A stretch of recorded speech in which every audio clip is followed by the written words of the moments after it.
તારીખ 24/1/1993 વસઈમાં જેસીસના ઉપક્રમે આયોજિત સભામાં સ્વામી સચ્ચિદાનંદજીનું પ્રવચન. નમઃ શાંતાય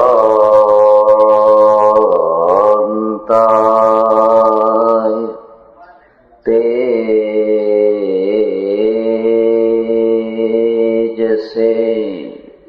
વસઈ જેસીસ ચેમ્બરના જુનિયર ચેમ્બરના પ્રમુખશ્રી, મંત્રીશ્રી અને બીજા એમના સહયોગી ભાઈઓ જેમણે આ શપથવિધિ કરાવી છે, શપથવિધિ કરાવનાર અધિકારીશ્રી, અતિથિ વિશેષશ્રી, મંચ ઉપર બિરાજેલા બીજા વિશિષ્ટ મહાનુભાવો, સજ્જનો અને બહેનો, જિંદગી ઉપર 3-4 બાબતોની બહુ ગહન અસર પડતી હોય છે. આપણે ઈચ્છીએ કે ના ઈચ્છીએ, મારા ઉપર, તમારા ઉપર, સૌના ઉપર કોઈને કોઈની અસર પડતી હોય છે. આ જે અસર પાડનારા જે તત્વો છે, એમાં સૌથી પહેલું તત્વ છે, તમને વારસામાં ગરીબાઈ મળી, વારસામાં અમીરાઈ મળી, વારસામાં વિદ્વત્તા મળી, વારસામાં યશ અને કીર્તિ મળ્યું, વારસામાં ફિટકાર મળ્યો. આ જે તમને વારસામાં મળ્યું હોય એની આખી જિંદગી સુધી તમારા જીવન ઉપર એની અસર રહેતી હોય છે. બીજું જે તત્વ છે એ તમને મળેલા માણસો છે. તમને માં મળી, કેવી મળી? માએ શું આપ્યું? માં પૈસા ના આપે, માં જે આપે એ બીજું કોઈ ના આપે. મારા એક ઓળખીતા શેઠ છે, અબજોપતિ છે, કરોડાધિપતિ નહીં, અબજોપતિ છે, જૈન છે, વણિયા છે.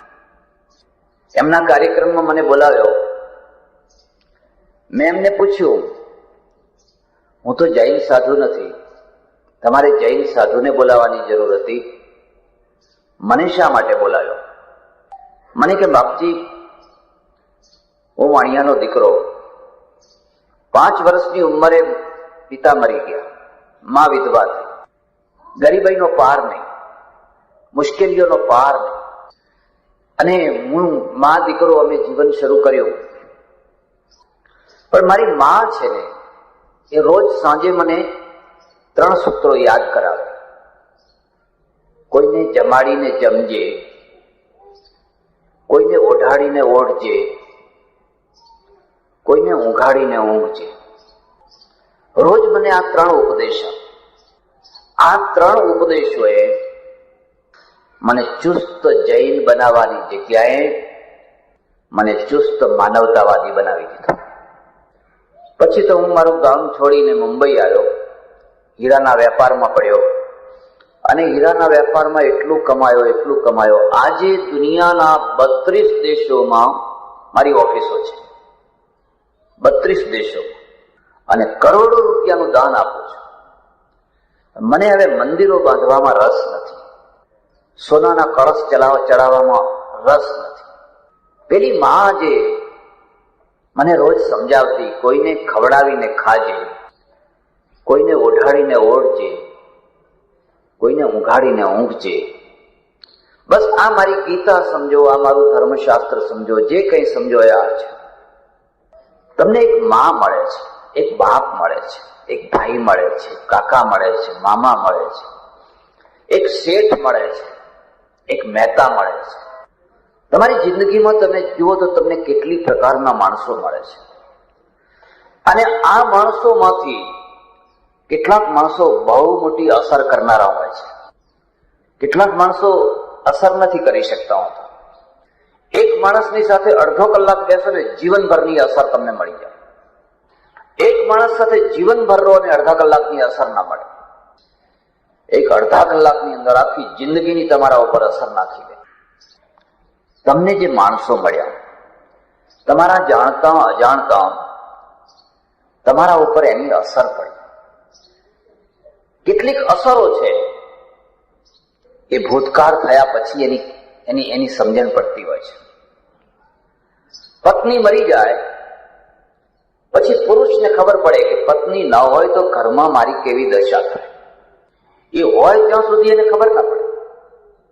અને પતિ મરી જાય પછી પેલી પત્નીને ખબર પડે પતિ ના હોય ત્યારે સ્ત્રીની કેવી દશા થાય છે. પછી રડે, આખી જિંદગી રડે. તમે જીવતા હોત તો તમને શીરો કરીને ખવડાવો, પણ જીવતો તો ત્યારે રોટલો જ નતો ખવડાવતો સરખી રીતે. કેટલીક અસરો એવી હોય છે કે માણસ જિંદગીભર ઝૂર્યા કરે, બળ્યા કરે, અને અસરમાં ને અસરમાં એ જીવન જીવ્યા કરે. એક ત્રીજી અસર છે, એનું નામ તમને પુશિંગ કરનારા કોઈ માણસો મળ્યા, આગળ ઉપાડનારા કોઈ માણસો મળ્યા. તમારામાં હીર હતું, નૂર હતું, તેજ હતું, પણ તક નથી. તક એક બહુ મોટી વસ્તુ છે. તક છે ને એ દેશ પૂરો પાડે છે, સમાજ પૂરો પાડે છે, ધર્મ પૂરી પાડે છે. 50 વર્ષ પહેલા કોઈ ગમે એટલો લાયક માણસ હોય તો પણ કોઈ હરિજન માટે આગળ વધવાની કોઈ તક જ નથી. હરિજનની વાત બહુ દૂર રહી. 50, 60, 70 વર્ષ પહેલા પટેલને આગળ આવવાની કોઈ તક નથી. સૌરાષ્ટ્રમાં તમે જઈને જુઓ, એની સ્થિતિ એવી કે કાળી મજૂરી કરે વગેરે, એથી કઈ વધારે ના કરી શકે. તમારામાં હીર હોય, નૂર હોય, તેજ હોય, બધું હોય, અને તમને તક ના મળતી હોય. અમારી ચડોતરના ઘણા માણસો અમેરિકા ગયા છે. એ દ્રષ્ટિએ મહેસાણા જિલ્લો જરા પાછળ કહેવાય. તમારા ગામમાંથી કદાચ 2, 4, 5 માણસો ગયા હશે. અમારે ત્યાં તો બહુ મોટા પ્રમાણમાં ગયા છે.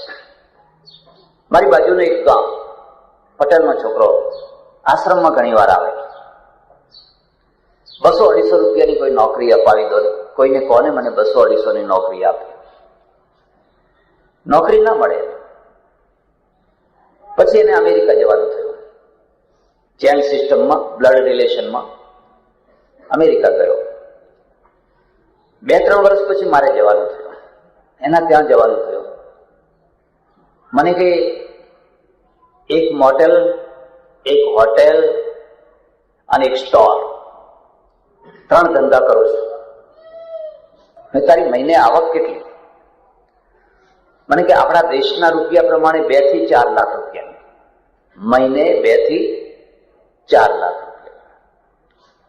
હું વિચાર કરું છું જો આ છોકરો અમેરિકા ના ગયો હોત તો એને 250 રૂપિયાની નોકરી મળવાની. કારણ કે ભારતમાં તકો નથી. ભારતનું જે પ્રકારનું વાતાવરણ બન્યું છે એ વાતાવરણ એવું છે તમારા માટે તકો નથી. તક સાધુઓ માટે તક છે. તમે તક સાધુ થઈ શકો તો તમારા માટે તક છે. બાકી તમે નાર્લિકર હો કે હરગોવિંદ ખુરાના હો કે રામાનુજન હો, તમે ગમે એટલા મોટા પ્રતિભાશાળી હો, તક નથી.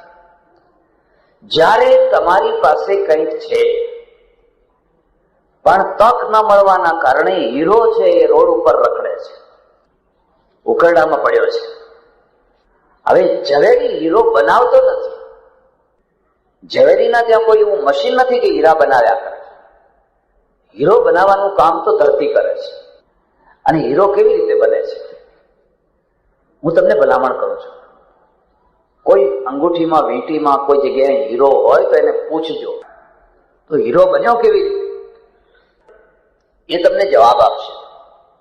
મેં 3 તપ કર્યા અને 3 તપે મને હીરો બનાવી દીધો. એક તો મેં એટલી ગરમી સહન કરી, એટલી ગરમી સહન કરી, એટલી ગરમી સહન કરી કે ગરમીએ મારા મહેલ બાળી નાખ્યા અને મને પારદર્શક હીરો બનાવ્યો. તમને ખબર હશે જ્યાં હીરો બને છે ધરતીના પેટાળમાં, ત્યાં લાય લાય ગરમી હોય કોઈ ટાઈમ. અને ગરમીના રસાયણો એ બધા થઈને પછી એમાંથી હીરો બને છે. એમાંથી એક બોધપાઠ લેવાનો. જે માણસ ગરમી નથી સહન કરી શકતો એ હીરો નથી બની શકતો.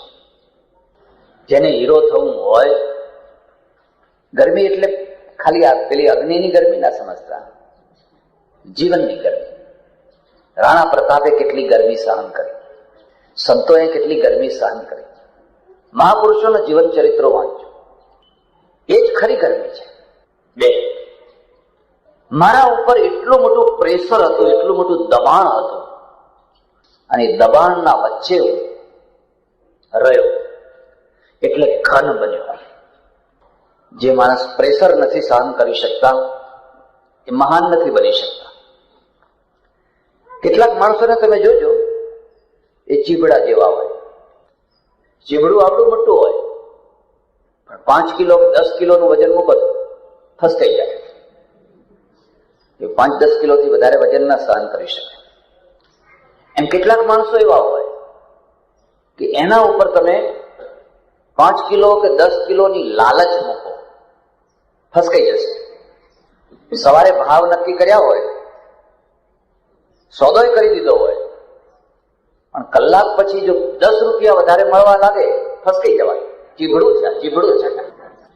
તમે એની પાસેથી કોઈ બીજી અપેક્ષા ના રાખી શકો. અને લાલચ કરતા ભયનું દબાણ બહુ મોટું છે. 11 મહિના સુધી રાવણના ભય નીચે સીતા રહ્યા. જ્યારે જુઓ ત્યારે મારી નાખીશ, મારી નાખીશ, મારી નાખીશ.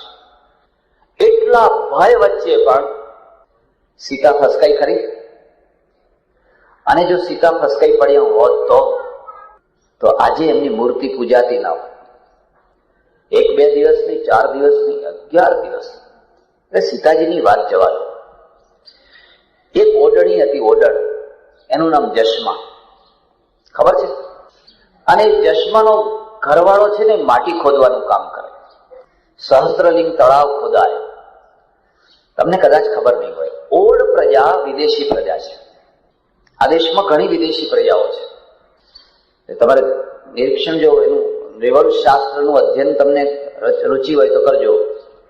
ગૌર વર્ણ, પીળા વાળ, સોનેરી વાળ, ભૂરી આંખો, કોઈ વાર આવી. ગમે એટલી મહાન પ્રજા હોય, એને 2 વાતોથી પાડી દો એટલે એ ભીખ માગતી, એ મજૂરી કરતી થઈ જશે. એક તો એની પાસેથી શિક્ષણ લઈ લો, વિદ્યા વિનાની બનાવી નાખો, એટલે 2, 3, 4 પેઢીમાં એ પ્રજા ખલાસ થઈ જશે. આ રજપૂતો કેમ? રજપૂતોએ શિક્ષણ છોડી દીધું. એની પાસેથી અર્થતંત્ર લઈ લો, આર્થિક માળખું એની પાસેથી લઈ લો, એટલે પ્રજા ખલાસ. ગમે એટલી સુપર પ્રજા હોય તો એ લોઅર થઈ જવાની. અને લોઅર પ્રજા હોય ને એને સુપર બનાવવી હોય તો એને ભરપૂર શિક્ષણ આપો. અને એને અર્થતંત્ર છે, એ અર્થતંત્રની રીતે એને એવી સમૃદ્ધ બનાવો. 2-4 પેઢીઓમાં એ સુપર પ્રજા બની જશે. દેખાવડી પ્રજા, રૂપાળી પ્રજા. અમારે શાકુંતલમાં કાલિદાસે એક બહુ સરસ વાત લખી છે. કિમિવહી મધુરાણામ મંડનમ નાકૃતિનામ. જે સહજ સુંદર છે એને શણગારની જરૂર નથી, કે લીલું પીળું કોઈ ચોપડવાની જરૂર નથી. અરે એ તો એને એ ફોટોગ્રાફરને એને કહો કે તમે જ્યાંથી પોઝ લેશો, સૌંદર્ય જ સૌંદર્ય છે. એને ગોઠવવાની જરૂર નથી, તમારે જ ગોઠવવાની જરૂર છે. એનો તો હરેક પોઝ સુંદર છે. કિમિવહી મધુરાણામ મંડનમ નાકૃતિનામ. વેલા ખાલી પાંદડા કાનમાં ખોસી દો, પાંદડા સરસ લાગશે. અને જેનામાં સહજ સૌંદર્ય નથી, એના ઉપર લપેડા કરીને શું કરશો? એ ઉલટાની ઓછકલાઈ દેખાશે. માણસ એમાંથી ઉલટો એની લઘુતા ગ્રંથિ પ્રગટ થશે. રાજા મોહી પડ્યો, રાજા મોહી પડ્યો. જરા વિચાર કરો, કોણ ચીભડું છે ને કોણ હીરો છે? સિદ્ધરાજ ચક્રવર્તી રાજા છે અને કેટલી રાણીઓ છે, પણ એક મજૂર કરનારી બાઈ, ઓડળ, પરણેલી બાઈ, એના ઉપર મુગ્ધ થઈ ગયો.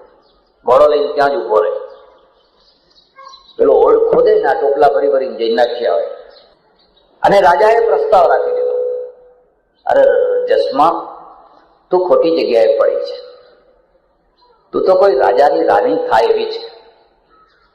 જો આ ઓળને છોડી દે તો હું તને સોનાના હિંડોળા ખાટ ઉપર બેસાડું, છત્રી પલંગ ઉપર લાવ, 32 પકવાન અને તું કેવી સાડીઓ તને પહેરાવું. તમે જસમા અને સિદ્ધરાજનો જે સંવાદ છે ને, એને લોકગીતમાં લોકોએ ઢાળેલો છે. એ વાંચજો, સાંભળજો. જસમા એને વારંવાર એ જ કહે છે, રાજા તારે સોનાનો મહેલ, અમારે ઓરડાને ભલા ઝૂંપડા. સોનાનો મહેલ તારે ભલે રહ્યો, અમારે ઓરડાને ભલા ઝૂંપડા. રાજા તારે છત્રી પલંગ, અમારે ઓરડાને ભલી ખાટલી. પેલો કે છે, તું જોતો ખરી, હું રાજા છું, તારા ઓરડમાં શું છે? એ જવાબ આપે છે, મારો ઓરડ કોઈ રાજાથી ઉતરતો નથી. એ મારા માટે તો એ મારો રાજા છે. તમે એને શું કહેશો? ચીબડું કહેશો કે હીરો કહેશો? હીરાના ઇતિહાસ હોય છે. ચીબડા તો કાપીને ખાઈ જવાના, એના કઈ ઇતિહાસ ના હોય. ઇતિહાસ તો હીરાના હોય છે. એના ધણીને મારી નાખ્યો, એ પોતે કટાર થઈને મરી ગઈ, પણ એકની બે ના થઈ તે જુવાન છોકરાઓ મારે આશ્રમમાં આવ્યા. ટૂર નીકળેલી. મેં કહું ક્યાં જઈ આવ્યા? કે રાજસ્થાન ફરી આવ્યા. ચિત્તોડ ગયા હતા. ચિત્તોડમાં શું જોયું?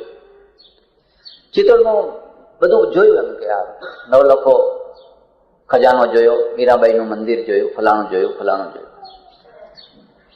પેલી 16,000 રજપૂતાણીઓ કેળ ઉપર ચુંદડીઓ બાંધીને હર હર મહાદેવ કરીને જે ધગધગતી ચિતામાં એક સાથે કૂદી પડી હતી,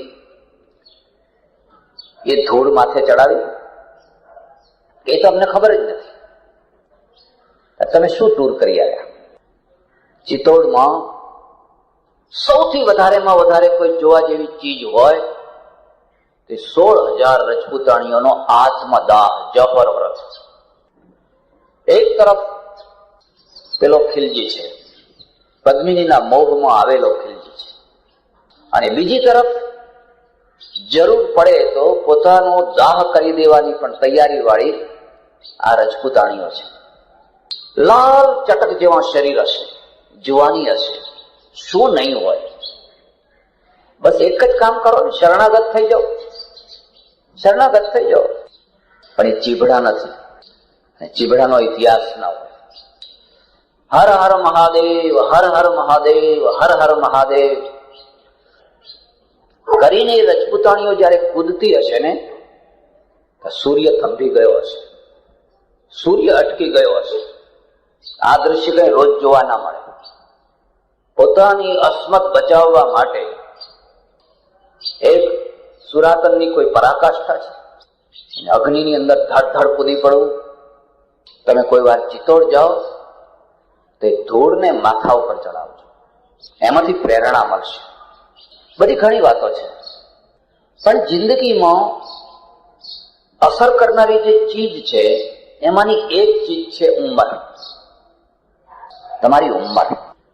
તમે જયારે 15 વર્ષથી 25 વર્ષ સુધીની ઉંમરના હો છો ત્યારે તમે અસરને ગ્રહણ કરનારા હો છો. ગ્રાહકતા હોય છે, પછી ગ્રાહકતા ઓછી થઈ જાય. 80 વર્ષનો માણસ હોય, 60 વર્ષનો માણસ હોય, એને સમજાવી ના શકાય. એ સાંભળે બધું, માથું હલાવે, બધું ખરું, પણ અસરમાં ના આવી જાય. પણ 15 વર્ષથી 25 વર્ષનો જે યુવાન છે, આ ગ્રાહકતાની ઉંમર છે. એ ઉંમરમાં જો તમે ધારો તો એને દારૂડિયો બનાવી શકો, જુગારી બનાવી શકો, ગુંડો બનાવી શકો, સાધુ બનાવી શકો, ભગત બનાવી શકો. એવરેસ્ટ ઉપર ચડવાનું હોય તો એ આરોહક બનાવી શકો. એ ઉંમરમાં તમે જે ધારો એને બનાવી શકો, કારણ કે ગ્રાહકતાની ઉંમર છે. અને ગ્રાહકતાની ઉંમરના સમયમાં જેને ઉત્તમ ગ્રહણ ના મળ્યા. હું નથી સમજતો કે એથી વધારે યુવાવસ્થાની કોઈ મોટી બરબાદી હોય. જ્યારે તમારામાં ગ્રહણ કરવાની શક્તિ હતી, તકો હતી, ત્યારે તમને કોઈ ગ્રહણ કરાવનારું મળ્યું નહીં. એ જીવનનો સમય બરબાદ થયો. કોંડદેવ છે એ શિવાજીનું ઘડતર કરે છે, દ્રોણાચાર્ય છે એ પાંડવોનું ઘડતર કરે છે, વિશ્વામિત્ર છે એ રામ લક્ષ્મણનું ઘડતર કરે છે. એ ઘડાવાની ઉંમર છે, પણ 15 વર્ષથી 25 વર્ષ સુધીની ઉંમર. ભારતમાં ઘડતરની મેથડ શું છે અને પશ્ચિમમાં ઘડતરની મેથડ શું છે, આ બંનેના ભેદને સમજવા જેવો છે. આ જેસિસ છે પશ્ચિમની દેન છે, રોટરી, લાયન્સ, જેસિસ એ પશ્ચિમની દેન છે અને એની વિશેષતા તમારે સમજવી જોઈએ. ભારતના ઘડતરમાં શું રહેલું છે? છોકરું નાનું હોય ત્યારથી જ એની માં એને રાધે રાધે શીખ. આવડું હોય ખોળામાં બેઠું હોય, બેટા રાધે રાધે બોલો, રાધે રાધે બોલો, રાધે રાધે બોલો. એ આખી જિંદગી એ રાધે રાધે જ બોલવાનું છે. રાધે રાધે બોલવું ખરાબ છે એવો અર્થ ના સમજતા તમે. પણ દેશને જો બહુ બરબાદ કરવો હોય ને તો બહુ ભગતડા પેદા કરવા. મારી વાત સમજાય છે? તમે 15 થી 25 વર્ષની ઉંમરના છોકરાઓ, 30 વર્ષ સુધીના યુવાનો, હું તમને બધાને સાધુ બનાવી દઉં તો બુદ્ધે બનાવ્યા હતા, તો હું દેશને બહુ મોટું નુકસાન કરી રહ્યો છું. તમને સૈનિક બનાવવા જોઈએ, તમને વૈજ્ઞાનિક બનાવવા જોઈએ, જેની જરૂર છે. મેં એક પણ માણસને સાધુ નથી બનાવ્યો, ને ધાર્યું હોત તો મેં ઓછામાં ઓછા 100 સાધુઓ બનાવ્યા હોત. હું જાણું છું કે એની જરૂર નથી. આ દેશનો બહુ મોટો પ્રશ્ન છે એ ઓવર ધાર્મિકતા છે. ઓવર ધાર્મિકતા છે અને ઓવર ધાર્મિકતાના કારણે દેશની બીજી શક્તિઓ છે એ બરાબર કામ નથી કરી શકતી. નહીં તો આ દેશ તો ક્યારનો સ્વર્ગ જેવો બની ગયો હોત, સ્વર્ગથી સુંદર બન્યો હોત. ઓવર ધાર્મિકતા. અને ઓવર ધાર્મિકતાના 3 દોષો છે, યાદ રાખજો. પુષ્કળ આડંબર, વ્યક્તિ પૂજા અને જનૂન. આ ઓવર ધાર્મિકતાના 3 દોષો છે. તમારો ધર્મ સરસ છે, ધર્મનું પાલન કરો ને. આડંબર કરવાની શી જરૂર છે? પણ આપણે દુનિયામાં સૌથી વધુમાં વધુ આડંબર કરનારી પ્રજા છે. આ દેશમાં દર વર્ષે કરોડો કરોડો રૂપિયા ધર્મની પાછળ ખર્ચાય છે.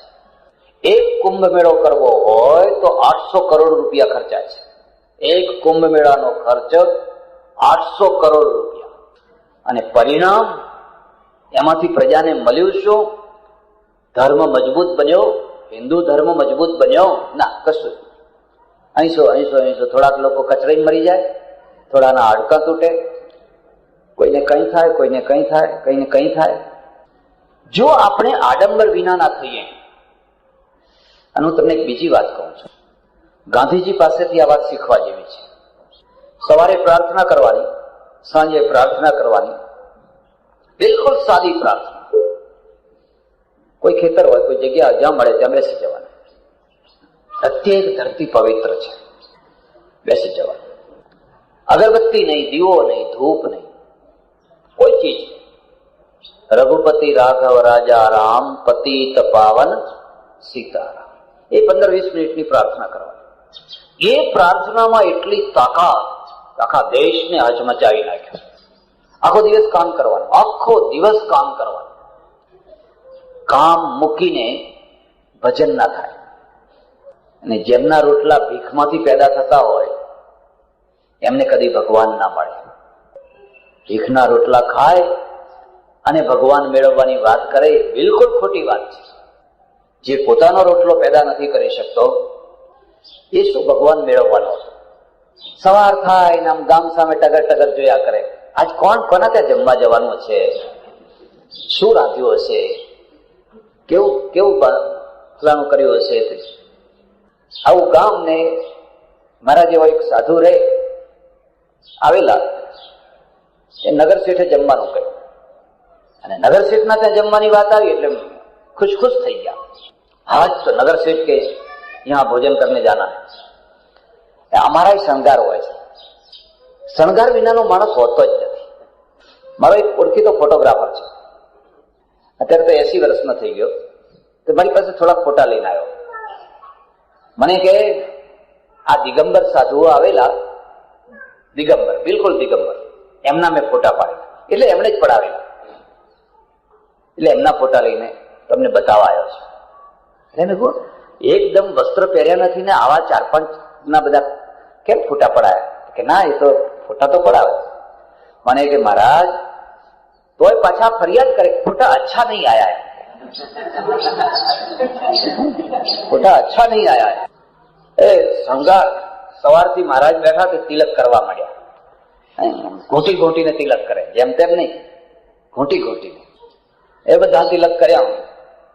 જમવા ગયા. શેઠ એવા હોશિયાર નહીં, એમણે કઢીને રોટલો જ પીરસી દીધો અને મહારાજનું મગજ બગડ્યું.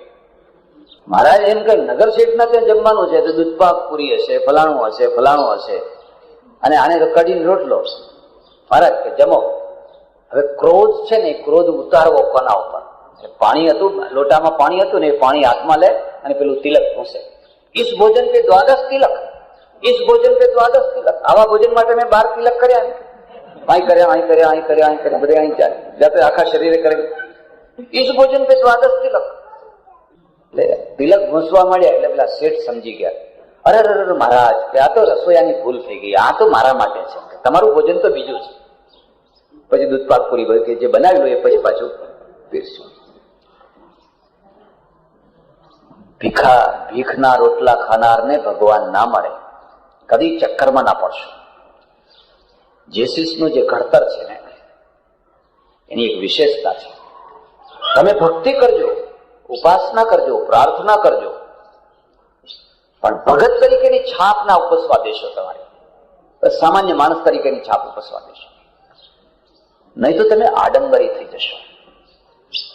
અને આડંબર છે ને, એ ભગવાનથી તમને દૂર ફેંકી દેશે. જેટલો દોડ કરશો એ લોકોને રાજી કરવા માટે, લોકોને ખુશ કરવા માટે. અખાએ લખ્યું છે કે જયારે હું કશું નતો ત્યારે મારામાં પાછળ અભિમાન હતું. ભજન મંડળીમાં જાઉં, છેલ્લે બેસું, પાછળ અભિમાન. પછી એક દિવસ પેલા ગાનારા જે ભજન ભગત હતા એ ના આવ્યા, એટલે મેં કહ્યું લાવો હું ગાઉં. મેં તંબુરો હાથમાં લઈને ગાવાનું માંડ્યું, લોકોને ગમ્યું. હા, તમે તો બહુ સરસ ગાઓ છો. એ પેલું પાશીર હતું ને, એ શેર થયું. પછી તો મને લોકો આગળ બેસાડે ને ગોદડા ઉપર જ બેસાડે, એટલે શેરમાંથી તોલો થયો. તોલા એટલે 10 શેર. અને પછી તો લોકોએ કહ્યું તમે તો ગુરુ થો, એમ કે તમે તો ગુરુ કરવા લાયક છો. તમે લોકોને કંઠીઓ બાંધવા માંડી. અને અખાએ લખ્યું છે તોલામાંથી મણમાં ગયું, તોલામાંથી મણમાં ગયું. પછી પૂરેપૂરું મણ થયું. હું તમને ભલામણ કરું છું, તમે જેવા હો, જે રીતના હો એવા જ રહેજો. જેટલો આડંબર ઓછો કરશો એટલા હલકા ફૂલ જેવા રહેશો. નહીં તો તમારે આડંબરના ભાર નીચે દબાયા કરવું પડશે. અને આધ્યાત્મિક ક્ષેત્રનો સૌથી મોટામાં મોટો દુશ્મન છે ને, એ આડંબર છે. આ બહેનોને હું કહું કે તમે રાધે રાધે શીખવાડો એ તો ઠીક છે, પણ એ છોકરાને કોઈ દિવસ તલવાર ચલાવતા શીખવાડો છો? શિવાજી બનાવો છે કે પછી બધા બસ હાથમાં મંજીરા લઈને પણ યાત્રા જ કર્યા કરે બધા? આ દેશને અત્યારે શિવાજીની જરૂર છે, રાણા પ્રતાપની જરૂર છે. હમણાં એક કચ્છમાં ગયો, મારા ઓળખીતા એક સાધુ, વૈરાગી સાધુ, એમને ત્યાં ઉતરેલો. મને વાત કરી કે પેલું ગામ દેખાય, એ ગામમાં એક ભરવાડ રહે.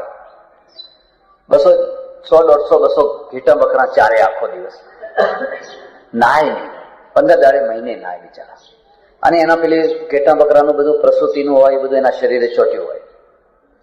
એટલે જેને આપણે શુદ્ધઈ કહીએ છીએ એવી શુદ્ધઈ તો એના શરીર ઉપર હોય જ. એની પત્ની મારે ત્યાં આવી, ભરવાડ. એ હેડો ને, મારા ઘરવાળા તમને બોલાવે છે, તમારી સોપડી લઈને હેડો. કે સોપડી? એ સોપડી શાની થઈ ગઈ?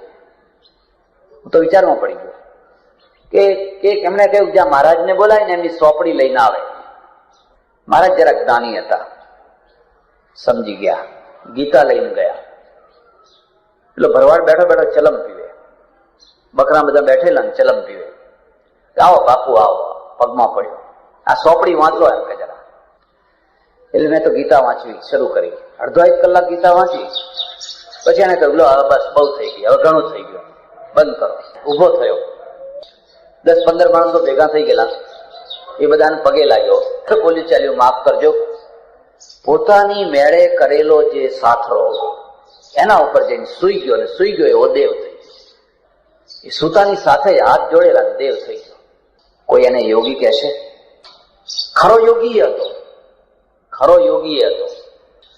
અને જેમણે આખી જિંદગી સુધી યોગી ને યોગી રાજ ને 1008 ને એવા બોર્ડ લગાવ્યા ને, એમાં તો પાછળ યોગી પણ હતું. એ પ્રદર્શન હતું, આ દર્શન હતું. પેલું યોગીપણાનું પ્રદર્શન હતું, આ ખરો યોગી હતો, કારણ કે આ દર્શન હતું. દર્શન અને પ્રદર્શનનું અંતર છે. જ્યાં પ્રજા આડંબર પ્રેમી બને એટલે એ પ્રદર્શન પ્રેમી બને. 8 કલાક સુધી લાઈનમાં ઉભી રહે, 8 કલાક સુધી શું જોવા? પ્રદર્શન જોવા. દર્શન રોડ ઉપર પડ્યું છે, જો કરી શકાય તો કરો. દર્શન તો રોડ ઉપર પડ્યું છે. દર્શન નહીં કરી શકે પ્રજા. પ્રજાની આંખ ઉઘડી નથી. હા, પ્રદર્શન લગાવો ને લીલા લહેર કરો.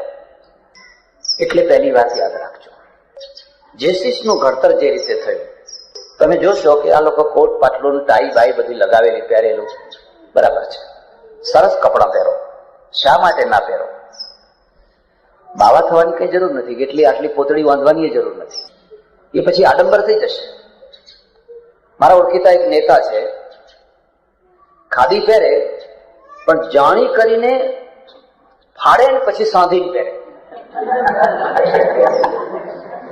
મેં એને પૂછ્યું કે તમે જયારે મળો ત્યારે તમારા કપડા સાંધેલા હોય છે, સીવેલા હોય છે? એટલે હસ્યા. મને કહું તો સાદાઈમાં માનું છું.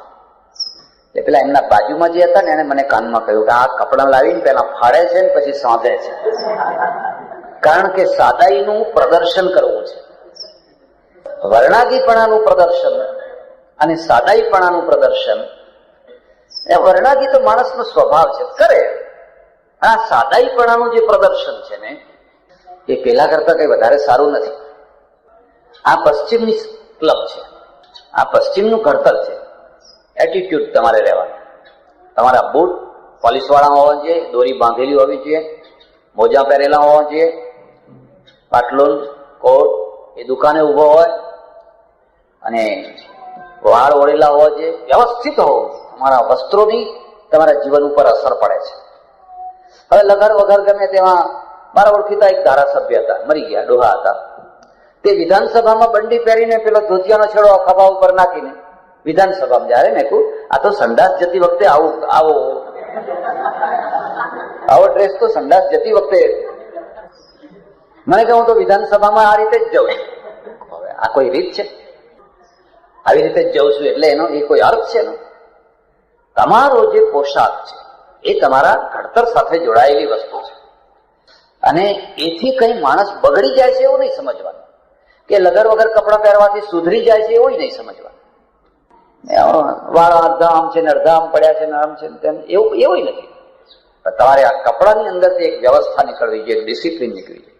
તમારા બેસવામાં, ઉઠવામાં, બોલવામાં, ચાલવામાં.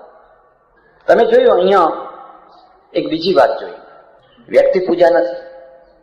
સંસ્થા છે પણ વ્યક્તિ પૂજા નથી. દર વર્ષે બદલાઈ જવાનું. અને એક જ માણસ કાયમ માટે મહાન થઈને બેસી જાય તો, જેમ અમારી સંસ્થાઓમાં હોય છે કે એક માણસ બેસી જાય પછી એ ભગવાનના ફોટા ના છપાવે, પોતાના જ ફોટા છપાવે. તમારે જોવાનું જોજો, ભગવાનના માદરિયા ના છપાવે, હું મારા જ માદરિયા છપાવું. લોકોને કોઈ પહેરો, પોસ્ટરો મારા જ છાપવાના, ભગવાનના નહીં. કેમ? વ્યક્તિ પૂજા.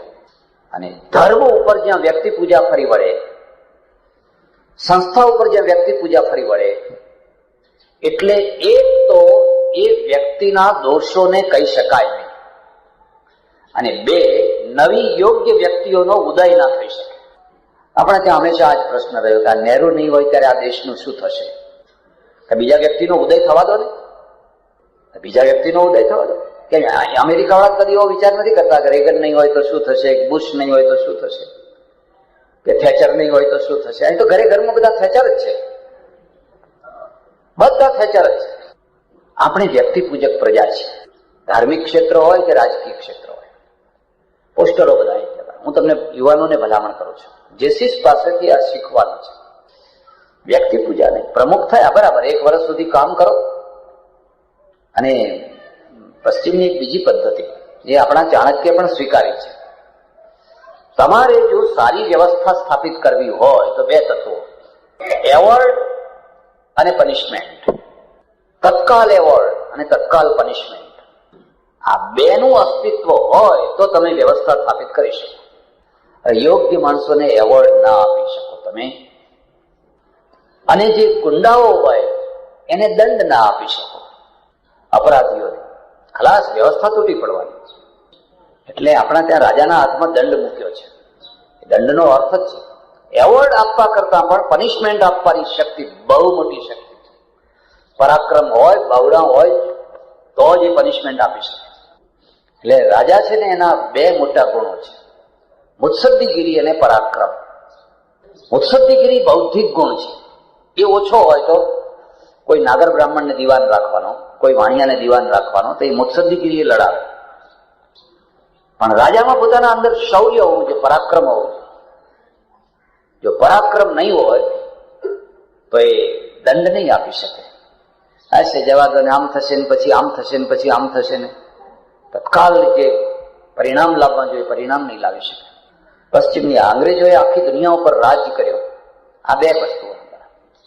એ ડીએસપી હોય અને એનો છોકરો પીએસઆઈ હોય, પરેડમાં જાય, એના છોકરાના બટન જો પીળા હોય, ચકચક ના હોય, તરત પનિશમેન્ટ કરી. બુટ બરાબર પોલીસ વાળું ના હોય તો તરત એને દંડ આપી દે. એમના વિચાર કરે કે આ મારો છોકરો છે શું છે. અને આપણા ત્યાં એવી માન્યતા છે, વિશ્વામિત્ર રામને લઈ ગયા, તપ કરાવવા નહીં, તપ તો વિશ્વામિત્ર કરશે, દંડ કરાવવા, અસુરોનો સંહાર કરાવવા. એટલે રામે આખી જિંદગી અસુરોનો સંહાર જ કર્યો છે. કરે છે કે નથી કર્યો? માળા લઈને ક્યારે બેઠા? બેઠા કોઈ રામનું ચિત્ર એવું તમને મળ્યું કે હાથમાં માળા હોય બેઠા હોય? જયારે જો તો ધનુષબાણ જ હાથમાં હોય. હવે તમે રામની પૂજા કરીને ધનુષબાણ પડતા મૂકીને તમે બધા માળા લઈને બેસી જાઓ, અઢર માળા. તમે રસ્તો ભૂલેલા છો. એટલે આ દેશનું વાતાવરણ બગડ્યું. વૃષસ્કંદ રામાયણમાં એમના માટે વિશેષણો આવેલા છે. ગમે એવા મોટા અસુરો હોય, રાક્ષસો હોય, રામના ધનુષનો જ્યાં ટંકાર સાંભળે ઘણા એમની છાતી વિદીર્ણ થઈ જાય, એમના હાડકાં ધ્રુજવા માંડે. એક વીર પુરુષ છે, 1000 તપસ્વીઓ કરતા મહાન છે. એક વીર પુરુષ આખા ગામનું રક્ષણ કરે, આખા મોહલ્લાનું રક્ષણ કરે. રાતના 12 વાગે કોઈની બેન દીકરી જતી હોય, કોઈની તાકાત નહીં કે એના ઉપર આંખ ઉપાડી શકે. સોનું ઉછાળતા જતા હોય, કોઈની તાકાત નહીં કે એને ભય લગાડી શકે. કારણ કે એક વીર પુરુષ છે, એનું રક્ષણ કરી રહ્યો છે. નમાલી પ્રજા પેદા કરો, વિકણ પ્રજા પેદા કરો, ઘરમાં બેસી જનારી પ્રજા પેદા કરો. એ પ્રજાનો ઇતિહાસ ના હોય, અને એવી પ્રજા કોઈ ઐતિહાસિક પ્રજા ના બની શકે. એટલે આ જેસીસ છે, એની પાસેથી બીજી વાત શીખવા જેવી છે. દર વર્ષે પ્રમુખ બદલાવાના, તેથી જેસીસમાં આવેલા બીજા માણસોને પણ તક મળશે, બીજા માણસોને પણ પોતાની લાયકાત બતાવવાનો ચાન્સ. મગજમાં એક બહુ મોટી ચિંતા રહેશે કે આ વર્ષ જો હું કંઈ ના કરી શક્યો તો જે પ્રમુખો થઈ ગયા અને આગળ જે થવાના છે એમાં હું કેમ આવીશ, મારું સ્થાન ક્યાં હશે? માટે મારે કંઈક કરી બતાવવું, સારામાં સારી કંઈક વસ્તુ કરી બતાવે છે. અને બીજા જે આવે છે એને પણ ચાન્સ મળવાનો. વ્યક્તિ પૂજા નહીં. કોઈ સંત હોય એને સંત માનો, પણ સંત ભગવાન નથી. ભૂલ ના કરો, અવ્યવસ્થા થઈ જશે. તમે માણસોના ફોટા પૂજતા થઈ જશો. અમે તો પાંદડા છીએ. એક ઝાડ ઉપર 1000 પાંદડા હોય છે. વસંત ઋતુ આવે ત્યારે ચમ ચમ ચમ ચમ ચમ ચમ ચમકે, પણ જ્યાં પાનખર આવી પીળા પડીને બધા ખરી પડવાના. કેટલા પાંદડા ખરી પડ્યા. તમે ક્યાં સુધી પાંદડાઓને પકડશો? થડને પકડો, થડને પકડો, જેથી એ કદી ખરી ના પડે. એક પરમેશ્વર એ થડ છે, એક ભગવાન, જે મૂળ ભગવાન, ઉપનિષદનું જે બ્રહ્મ તત્વ છે એ થડ છે, એને પકડો. મારા જેવા પાંદડાને પકડીને શું તમને મળવાનું હતું? ત્રીજી વાત છે જનૂન. જેસીસમાં તમે જનૂન નહીં જોઈ શકો. એક વ્યવસ્થા, અહીંયા કોઈ પ્રમુખ બને, બીજા પ્રમુખને નિવૃત્ત થવાનું. પણ નિવૃત્ત થનારા જે પ્રમુખ છે એના ચહેરા ઉપર કોઈ ફિકાસ નહીં કે માડ ગાદી મળી હતી ને માડ ગઈ હવે છે, એવું કશું નહીં. બરાબર છે, આપણે વરસ માટે જ છીએ. જ્યાં માણસના અંદર એક જનૂન બેસાડી દેવામાં આવે એટલે એનો વિનય, વિવેક, શાલીનતા, ભદ્રતા બધું ગાયબ થઈ જાય. અને જનૂન એ કોઈ નિર્માણ કાર્ય ના કરી શકે. આ નાની ઉંમરનો આ વર્ગ, પણ આ ઉંમરમાં જો એને પુશિંગ મળે, પ્રેરણા મળે, પુશબેક, પાછળથી એને પીઠબળ મળે, બહુ મોટું રચનાત્મક કામ કરી શકે. હમણાં જે રિપોર્ટ આપવામાં આવ્યો, ગેસ કેવી રીતે બચાવવો, પતંગ ઉડાડવા, ને હું એમાં સંમત છું, તમે પતંગ ઉડાડજો. હું તમને એમ નહીં કહું તમે પતંગ ઉડાડવાના બંધ કરી દો, ક્રિકેટ રમવાનું બંધ કરી દો. હા, હું એટલું કહીશ કે સમય ઉપર ઉડાડો. દરેકનો સમય હોય છે, અને જો સમયનું પાલન નહીં કરી શકો તો એ વસ્તુ તમારા માટે બરબાદીનું કારણ બનશે. તમે સમય ઉપર રમો, ક્રિકેટ રમો, વોલીબોલ રમો, રમવું જ જોઈએ. વિવેકાનંદે લખ્યું છે અમારા માટે, સંન્યાસીઓ સાંજ પડે વોલીબોલ રમવા જજો. અમને લખ્યું છે આખો દિવસ ગુફામાં બેસી ના રહેશો, નહીં તો પીડા પચ થઈ જશો અને બીમાર થઈ જશો. પણ હવે અમારી સંસ્થા એવી છે કે સાંજના ટાઈમે તમે મારા આશ્રમમાં તમે મને મળવા આવો ને હું વોલીબોલ રમતો હોઉં તો તમે કેવી છાપ લઈ જાઓ? કોઈને પૂછો મહારાજ ક્યાં છે, પેલા વોલીબોલ રમે, કેવી છાપ લઈ જાઓ? એટલે અમારે તો આમ પલાઠી વાળીને બેસી જ રહેવાનું છે, અને એમ જોઈએ કોઈ આવે એટલે વળી બરાબર હાથમાં માળા બાળા હોય, લોકો કહે હા મહારાજ તો જયારે જુઓ ત્યારે ભક્તિ ભક્તિ જ કરે છે. એટલે આ આડંબર છે. દર્શન તો પેલા પરવાડમાં હતું, પેલો સોપડી વાળો પરવાડ હતો ને એમાં દર્શન હતું. એટલે જેસીસ જે ક્લબ છે એ ક્લબના પાછળનો હેતુ એ છે તમે ભણી રહ્યા હો બરાબર છે, ભણતા હો, નોકરી કરતા હો, વેપાર કરતા હો, ઉદ્યોગ કરતા હો, ધંધો કરતા હો, તમારા મિત્રો હોય, તમને ખાવા પીવામાં રસ છે, બનાવો, ભજીયા ખાઓ, કોણ ના પાડે છે, આઈસ્ક્રીમ ખાઓ. હું લોકોને કહું છું વગર જોતું જીવનને દમન ના કરશો. મારી વાતને સમજજો. ઉપનિષદોમાં અને ભગવદ્ ગીતામાં કોઈ જગ્યાએ ઉપવાસ કરવાની વાત નથી આવતી. આવતી હોય તો મને બતાવજો. તમે આખા ઉપનિષદો વાંચી જાઓ, ભગવદ્ ગીતા વાંચી જાઓ. હા, ઉપવાસ કરવાનો જરૂર હોય ત્યારે કરવાનો. તું 11 કરજે, તું શનિવાર કર. હે અર્જુન, તું દર શનિવારે હનુમાનજીને તેલ ચડાવવા જજે બેટા. એ તેલના ભજીયા પછી લોકો ખાય ને ગળા બગડે. આવી વાત જ નથી આવતી. યુક્તાહાર આવે છે. યુક્તાહાર વિહારસ્ય યુક્ત ચેષ્ટસ્ય કર્મસુ યુક્ત સ્વપ્નાવબોધસ્ય યોગો ભવતી દુઃખ. મધ્યમ માર્ગ. હું કદી ઉપવાસ નથી કરતો. 11 નહીં ને શિવરાત્રી નહીં. મારે ત્યાં કરે જ લોકો બધા 30 માણસો રહે છે અને રાજગરાનો શીરો ખાય પાછા, બટાકાનો ખરી બધી જાત જાતની વાનગીઓ બનાવે. મારે દાળ ને રોટલો જ ખાવાનો. અમારે ત્યાં એક સજ્જન છે, એ ઉપવાસ કરે છે, પણ તપાસ કરે પહેલા કે આજે ઉપવાસ કરવા જેવો છે, કાલ કરવા જેવો છે.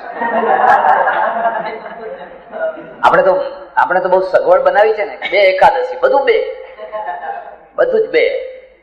આજ જો આશ્રમમાં દૂધપાકપુરીની રસોઈ થઈ હોય તો એકાદશી કાલ કરવાની. આજની ખરી 11 તો કાલ છે, આજ ખરી 11 નથી. અને જો કાલ દૂધપાકપુરી થવાની હોય તો ખરી 11 આજ કરી લેવાની. તમે સહજ જીવન જીવજો, સહજ જીવન.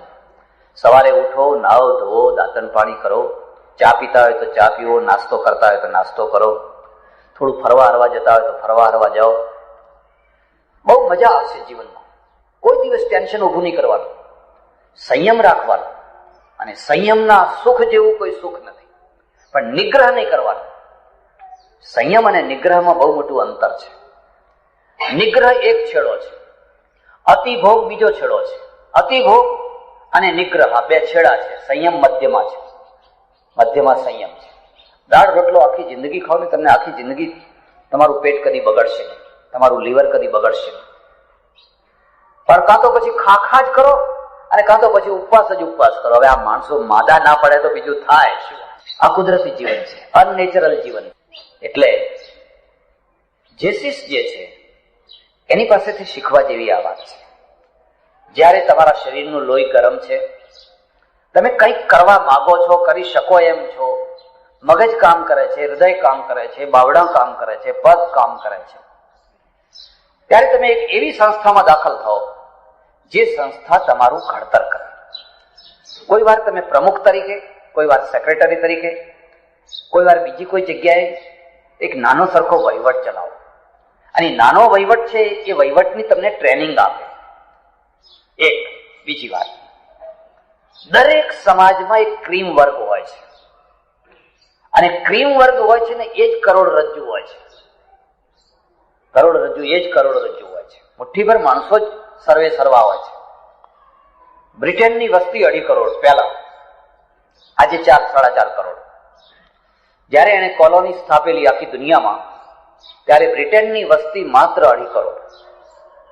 અને 2.5 કરોડ વસ્તીમાંથી મુઠ્ઠીભર માણસોએ આખી દુનિયા ઉપર રાજ્ય સ્થાપ્યું. વેલ્સ, સ્કોટલેન્ડ, આયર્લેન્ડ એ પ્રજા એટલી બધી નહીં, પણ આ જે ઇંગ્લેન્ડની જે પ્રજા અને ઇંગ્લેન્ડની પણ અમુક જ પ્રજા, એ પ્રજાએ આખી દુનિયામાં બધાના પાસેથી કામ લીધું, બધાને સ્ક્રૂ બનાવ્યા, જ્યાં જેની જરૂર હોય ત્યાં સ્ક્રૂ બનાવ્યા.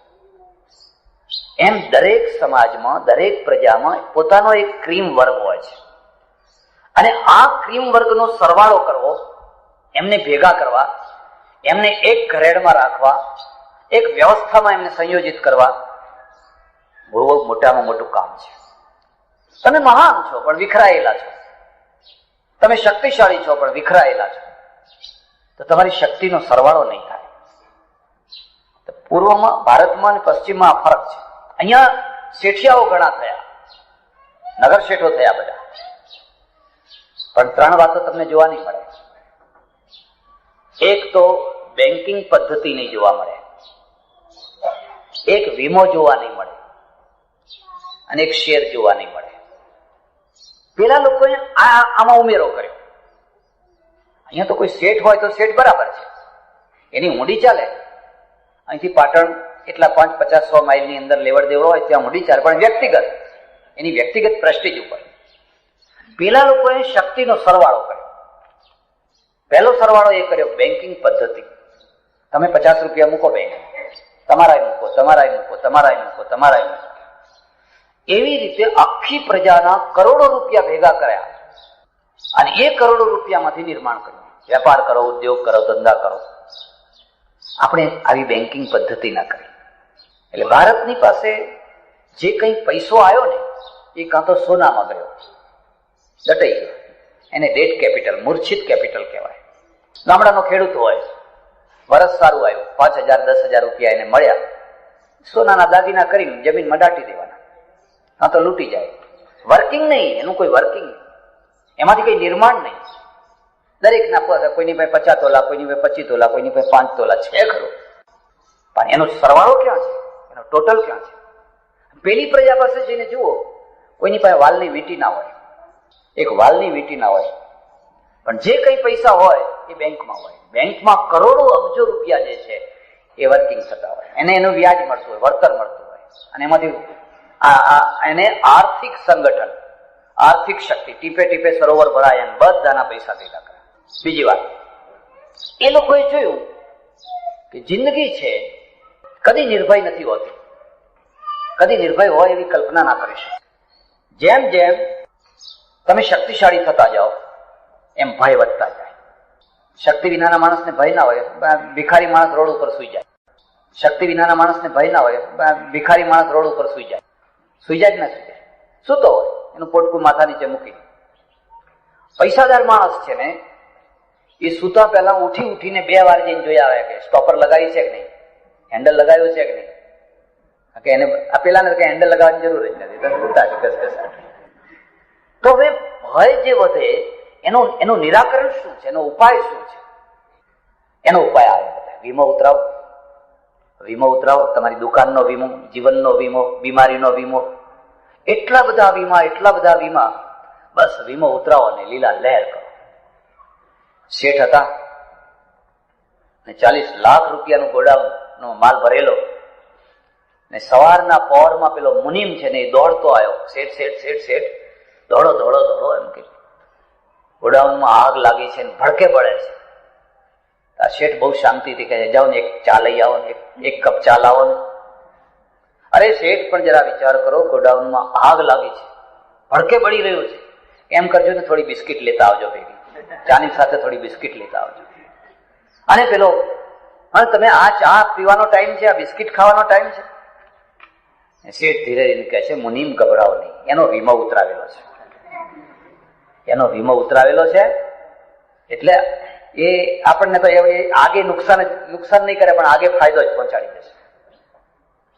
જોકે અત્યારે તો આ દેશમાં ઘણા ફાયદાઓ ઉભા થઈ ગયા છે. ગીતામાં એક વાક્ય છે, અર્જુનને ભગવાને કહ્યું, હતો વા પ્રાપ્સ્યસી સ્વર્ગમ જીત્વા વા ભોક્ષ્યસે મહિમ તસ્માદ ઉત્તિષ્ઠ કૌંતેય યુદ્ધાય કૃત નિશ્ચય. હે અર્જુન, જો મરી જઈશ તો સ્વર્ગને પ્રાપ્ત કરીશ. ક્ષત્રિય છે અને યુદ્ધમાં મર્યો તો સ્વર્ગ મળશે. જીતવા વા ભોક્ષ્યસે મહિમ, અને જો જીતી જઈશ તો પૃથ્વીનું રાજ્ય તું કરીશ. માટે 2 તરફ લાભ છે. ઉઠ, યુદ્ધ કર. હવે અત્યારે જરા થોડુંક બદલાઈ નાખો અને આવી રીતે કહો, યુવાનો ઉઠો, તોફાન કરો. જો એ તોફાનમાં મરશો, ગોળીબારમાં મરશો તો 2 લાખ રૂપિયા મળશે. અને જો જીવતા રહેશો તો લૂંટ કરજો. 2 તરફ લાભ જ છે. મને ખબર નથી કે કોઈ અગ્નિશામક જે પેલો બંબા વાળો છે એને 2 લાખ રૂપિયા મળે છે કે નહીં, મરી જાય તો પોલીસને મળે છે કે નહીં ખબર નહીં.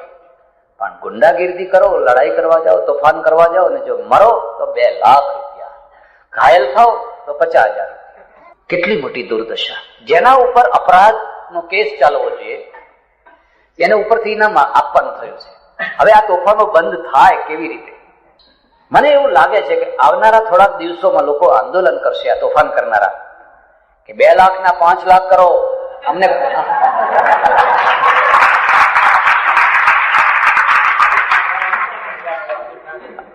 આ મોંઘવારીના ટાઈમમાં 2 લાખ ઓછા પડે છે. અને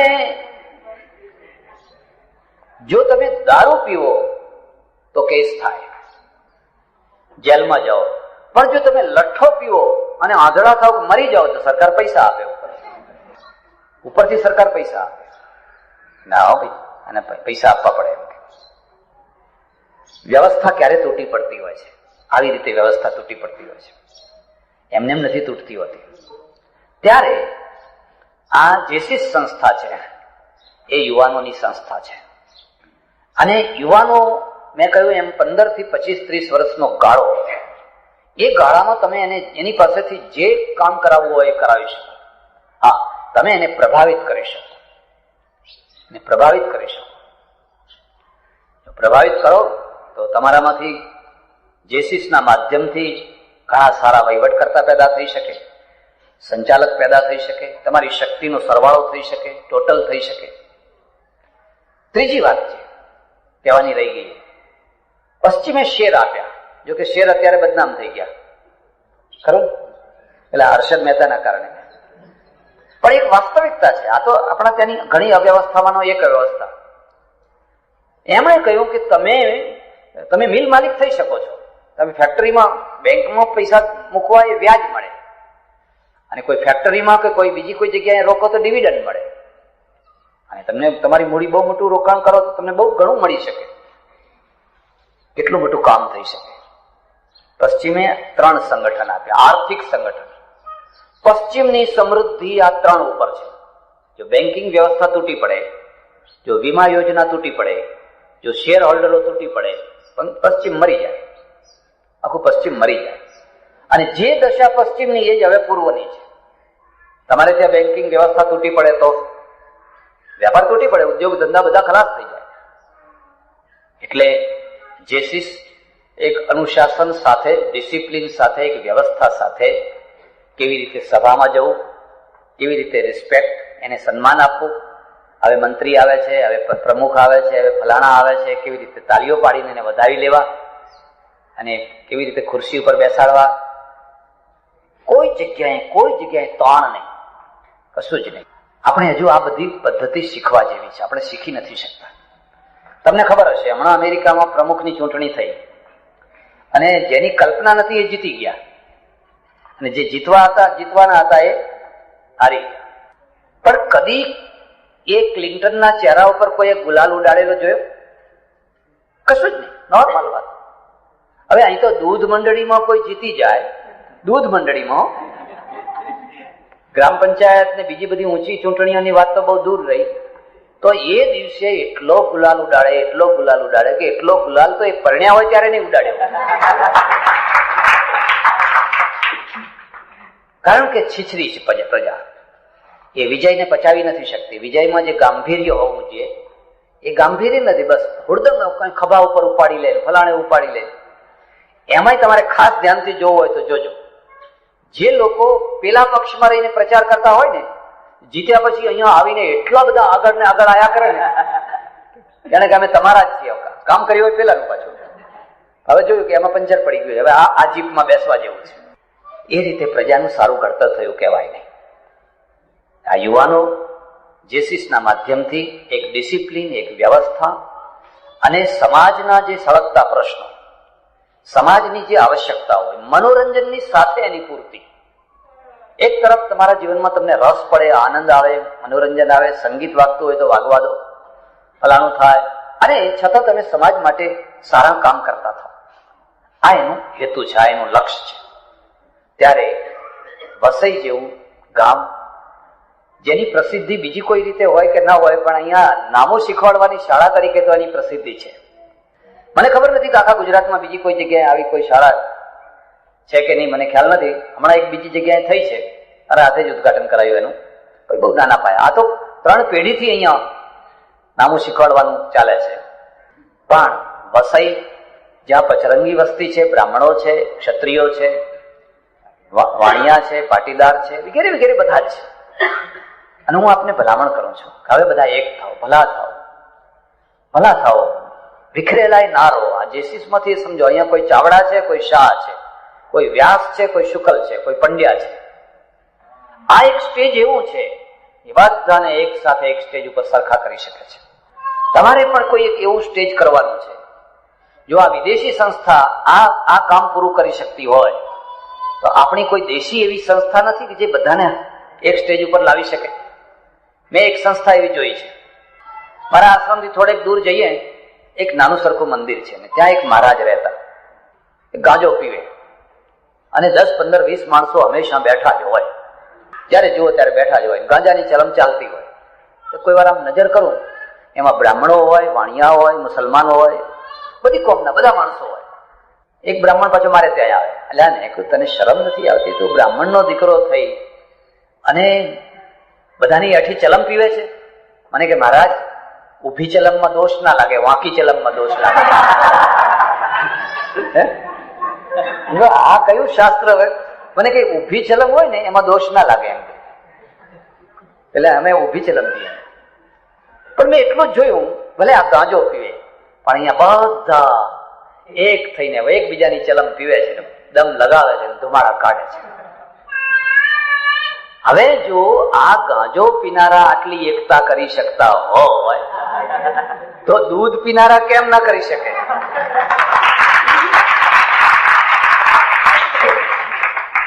દૂધ તો અમૃત કહેવાય, વ્યસન નથી. અને આ દૂધ મંડળીના મકાનમાં આપણે બેઠા છીએ. એમને શિંગડા લડાવવાની જરૂર ક્યાં છે? આવો આપણે બધા એક સાથે બેસીએ. પશ્ચિમની એક ખાસ વાત સમજવા જેવી છે. આ જે ક્લબો છે ને, અને એમના જીવન મેં નજીકથી જોયા છે. પહેલો એમનો એકડો એ છે, કોઈના વ્યક્તિગત જીવનમાં દખલગીરી નહીં કરવાની. આવો મળો, મિસ્ટર ફલાણા, બરાબર વાત કરો. બેસો ઉઠો, પણ કોઈના વ્યક્તિગત જીવનમાં ચંચુપાત નહીં કરવાનો. હવે આપણા ત્યાં પહેલી જ વાત અહીંથી શરૂ થાય, તમે કોણ ને તમારા કોણ ને. આ બહેનોને તો હાથ પેઢી સુધીનો બધું પૂછવા, આમ તિરાડોમાંથી આમ કાન મૂકીને જાંભળી આવે, આમ તિરાડોમાંથી જોઈ આવે. તો તમે તો દુઃખી થશો ને બીજાને દુઃખી કરશો. એક વાત નક્કી કરી દો, વગર જોતી કોઈના જીવનમાં દખલગીરી નહીં કરવાની. મારી દુકાને એક માણસ સેક્રેટરી તરીકે કામ કરવા આવે છે, એ 11 થી 5 બરાબર કામ કરે છે કે નહીં એ જ મારે જોવાનું. પછી એ શું પીવે છે ને શું ખાય છે ને શું કરે છે એ મારે નહીં જોવાનું. આપણે તો પહેલી શરૂઆત જ એ કરી, કામ તમે કરો કે ના કરો, પણ તમે ડુંગળી ખાવ છો, તમે લસણ ખાવ છો, ફલાણું ખાવ છો, શું કરો છો, ફલાણું કરો છો, એને તમારે શું લેવા દેવા છે? જેને વગર જોતી દખલગીરી જોવાનું, અને એનાથી સમાજની અંદર ઝઘડાઓ થતા હોય છે, કંકાસ થતા હોય છે. એક પદ્ધતિ આ છે. બીજી પદ્ધતિ આ છે, વગર જોતા વગર કારણે મળો નહીં. જરૂર પડતા ટાઈમસર મળો, અને ટાઈમસર મળીને જે કામ કરવાનું હોય એ કરો. કલાકો સુધી નવરા બેઠા ત્યાં તો પદ્ધતિ એવી છે કોઈ નવરું રહી જ ન શકે. જેને ખાવું હોય એને કામ કરવું જ પડે. કામ કર્યા વિના કોઈને ખાવાનું મળે. સ્ત્રીને કામ કરવું પડે, પુરુષને કામ કરવું પડે. અને આપણો દેશ તો એવો છે કે અહીંયા તો 30% માણસો જ કામ કરનારા છે, 70% તો લીલા લહેર એમને એમ કરે. પેલા 30% ઉપર 70% છે. ત્યારે વસઈ જેવા ગામમાં જેસીસ જેવી સંસ્થા એના 10 વર્ષ પૂરા કરીને 11મું વર્ષ ઉજવતી હોય, બહુ આનંદ થાય. તમારા પ્રમુખશ્રી અને જેસીસના બીજા સભ્યો એ બધાની જે પદ્ધતિ મેં જોઈ અહીં આવીને, એનાથી મને આનંદ થયો. અને હું પરમેશ્વરને હૃદયથી પ્રાર્થના કરું કે આ જેસીસના માધ્યમથી યુવાનોનું સાચું ઘડતર થાય. તમારી વિદ્યાનો વિકાસ થાય, તમારા ગુણોનો વિકાસ થાય, તમારા ધંધા રોજગારનો વિકાસ થાય, તમારી કુશળતાનો વિકાસ થાય, તમારા પર્યટન વધે, દેશ પરદેશ તમે જોતા થાવ, સમજતા થાવ, તમારું વાંચન વધે, તમારી એક્ટિવિટી વધે. અને બધાના દ્વારા તમે એક સારા નાગરિક અને કિંમતી નાગરિક બનો. આ કિંમતી શબ્દ મેં એટલા માટે વાપર્યો છે કે એક મજૂર માણસ છે, કારણ કે ભણ્યો નથી. હવે એક બીજો માણસ છે, કોલેજ પાસ થયેલો માણસ છે, એ 15 વર્ષ સુધી એને શાળામાં અધ્યયન કર્યો છે, અને 15 વર્ષ સુધી ભણ્યા પછી એ કલેક્ટર થયો છે. માણસ તો બે છે, પણ એક સામાન્ય માણસ છે, એક કિંમતી માણસ છે. આ મજૂર માણસની સહીથી કોઈનું ભલું થવાનું નથી. પેલા કલેક્ટર સહી કરી આપે તો કોઈનું ભલું થઈ શકે, કોઈનું ભલું થઈ શકે, કારણ કે શક્તિશાળી માણસ બન્યો છે. અને શક્તિશાળી થવા માટે એને 15 વર્ષ ભણવું પડ્યું છે. એમ જયારે તમે જેસીસમાં આવો તો તમારે જોવાનું કે 5 વર્ષ પછી હું શક્તિશાળી બન્યો કે નહીં, મારા વેપારમાં, મારા ધંધામાં, મારી નોકરીમાં, મારી જીવન પદ્ધતિમાં હું વધારે યોગ્ય બન્યો કે નહીં. અને જો તમે યોગ્ય બની શક્યા હો, તમે જેસીસનો પૂરેપૂરો લાભ લઈ રહ્યા છો. માણસને વધુમાં વધુ લાયક બનાવવો, વધુમાં વધુ યોગ્ય બનાવવો, વધુમાં વધુ એને કિંમતી બનાવવો, એથી મોટો કોઈ આશીર્વાદ નથી. બીજા આશીર્વાદની અપેક્ષાઓ ના રાખો. તમે જ્યાં ઉભા હો એ જ તમારું સર્ટિફિકેટ. સૂર્યને કોઈના સર્ટિફિકેટની જરૂર પડે છે? એને ઉગવા માટે કોઈની ભલામણની જરૂર પડે છે? એ પૂર્વ દિશાને જરા ભલામણ કરજો ને મારે ઉગવું છે. એ પોતે જ એની ભલામણ છે. એમ તમારી યોગ્યતા એ જ તમારી ભલામણ છે. અને તમારી યોગ્યતાને વઠારવા માટે, ઘડવા માટે, સુધારવા માટે આ સંસ્થા એક માધ્યમ બને છે. તો હું ફરીથી ભગવાનને પ્રાર્થના કરું કે આ સંસ્થા ફળે, ફૂલે, વિકસે, યુવાનો એમાં રસ લે, ભાગ લે અને એક્ટિવ બને, ક્રિયાશીલ બને. ખાલી વર્ષ પૂરું કરવા માટે જેમ તેમ પૂરું નહીં કરી નાખવાનું. પણ હું તો કહું કે 1 વર્ષ ભાવેશ શાહ છે, એમને એમ કહું કે આ વર્ષ તમે એવું કરી બતાવો કે જ્યારે તમારે ખુરશી ખાલી કરવાની થાય ત્યારે તમારા માટે 5 મિનિટ, 10 મિનિટ લોકો બોલે ને કે આ વર્ષમાં એટલા સારા કામ થયા, જેસીસે એટલા પ્રવાસ કરાવ્યા, એટલું જ્ઞાન વધ્યું, એટલું ફલાણું થયું, એટલું ફલાણું થયું. તો એ તમારા ઉત્સાહને સફળતા મળી કહેવાય. હું પરમેશ્વરને ફરીને પ્રાર્થના કરું કે જેસીસના માધ્યમથી યુવાનો પોતાનું ઘડતર કરે, વિકાસ કરે, ગામ સંપીને રહે, હળીમળીને રહે, એક થઈને રહે. આભાર, ધન્યવાદ, હરિઓમ.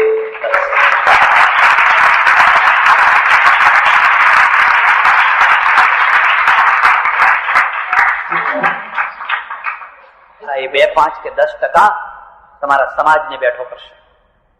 મારા એ ઓળખીતા એક સજ્જન છે, જરા હલકી જ્ઞાતિમાં જન્મ્યા છે. મારા નામ ના દઈ શકાય એવી જ્ઞાતિમાં. મને કે અમારી જ્ઞાતિ એટલે કચરા પોતા વાસણ કરે, અમારું નામ હલકું. અને પછી મને ભગવાને પૈસાદાર બનાવી દીધો. બહુ પ્રસિદ્ધ માણસ છે. પછી મને ભગવાને અઢળક લક્ષ્મી આપી. મારા મગજમાં એક જ વાત, હું પૈસાદાર થયો પણ મારી જ્ઞાતિનું શું, મારા સમાજનું શું? મેં પહેલા 2 કામ કર્યા. એક મુંબઈમાં અને એક અમદાવાદમાં 2 મોટા મકાનો ખરીદી લીધા. અને અમારી જ્ઞાતિનું જે મેગેઝિન નીકળે એમાં મેં છપાવી દીધું કે મારી જ્ઞાતિનો કોઈ પણ છોકરો મુંબઈમાં આવે, નોકરી કરે અને રહેવાની જગ્યા ના હોય તો રહેવાની જગ્યા મેં તૈયાર કરી છે. અમદાવાદમાં આવે તો એના માટે અમદાવાદમાં રહેવાની જગ્યા છે. આજે તો મુંબઈમાં ઓટલો નથી, રોટલો છે, પણ 25, 50, 100 આવે પથારી, આ રહી, પાણી, નાવ ધોવો, આખો દિવસ કામ કરો, રાત્રે આવીને સુઈ જાઓ. મારા જોતામાં મુંબઈમાં કેટલા માણસો આવ્યા, અમદાવાદમાં આવ્યા, અને આજે મારી જ્ઞાતિના એકલા ખંભાત શહેરમાં 3 કરોડ રૂપિયા બેંકમાં છે. હવે મારી જ્ઞાતિ વાસણ નથી ઘસતી. હવે મારી જ્ઞાતિ સુપડા લઈને લોકોના પેલા હાડવા દળવા માટે નથી જતી. 3 કરોડ રૂપિયા મારી જ્ઞાતિના. એક માણસ જો પોતાની જ્ઞાતિને જીવન અર્પિત કરી દે તો કેટલા. અને જે લોકો સમર્થ થયા એ બધાએ તરત જ કહ્યું કે હવે અમારે પાછું આપવું છે. કોઈ નગુણા નથી હોતા. 2 નગુણા હોય તો એને ગાગા ના કરો. 98 જે સગુણા છે એના તરફ જુઓ. 2 નગુણા નીકળે તો આપણે 2 નગુણાને જોવાના છે, પેલા 98 માણસોને જોવાના છે. જે ત્યાંથી આગળ વધ્યા અને સમર્થ થયા એ બધાએ કહ્યું લો હવે, અને એમાંથી આખી મોટી સંસ્થા. આ એક ગોવર્ધનને તોડવાની વાત છે. કૃષ્ણ ધારે તો એકલા ગોવર્ધનને ઉપાડી શકે, પણ જો એકલા ઉપાડી શકે તો એ સમાજ ના કહેવાય, એ વ્યક્તિ કહેવાય. એટલે એમણે કહ્યું બધાની લાકડી લાવો, આપણે આ ગોવર્ધનને ઊંચો કરવો છે. એમ જયારે સમાજનું કોઈ કામ થતું હોય, કદાચ બનવા જોગ હોય, એકાદ માણસ પણ આવું કરી શકે, પણ સમાજ જયારે બધી લાકડીઓ લઈને ઉભો થઈ જાય ત્યારે એ સામાજિક રૂપ બને. અહીંયા 3 લાખ રૂપિયા આપનારા છે, 5 લાખ રૂપિયા આપનારા નીકળશે, 1 લાખ રૂપિયા આપનારા નીકળશે, 1000 રૂપિયા આપનારા નીકળશે. 1000ની લાકડીની પણ જરૂર છે, પણ આ સમાજનું કામ છે, આ સમાજની આવશ્યકતા છે.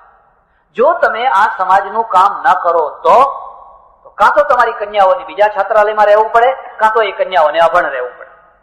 અને જો એ તમારી કન્યાઓ ભણ્યા વિનાની રહે તો ભણેલા છોકરાઓ અને અભણ કન્યાના કજોડા થાય.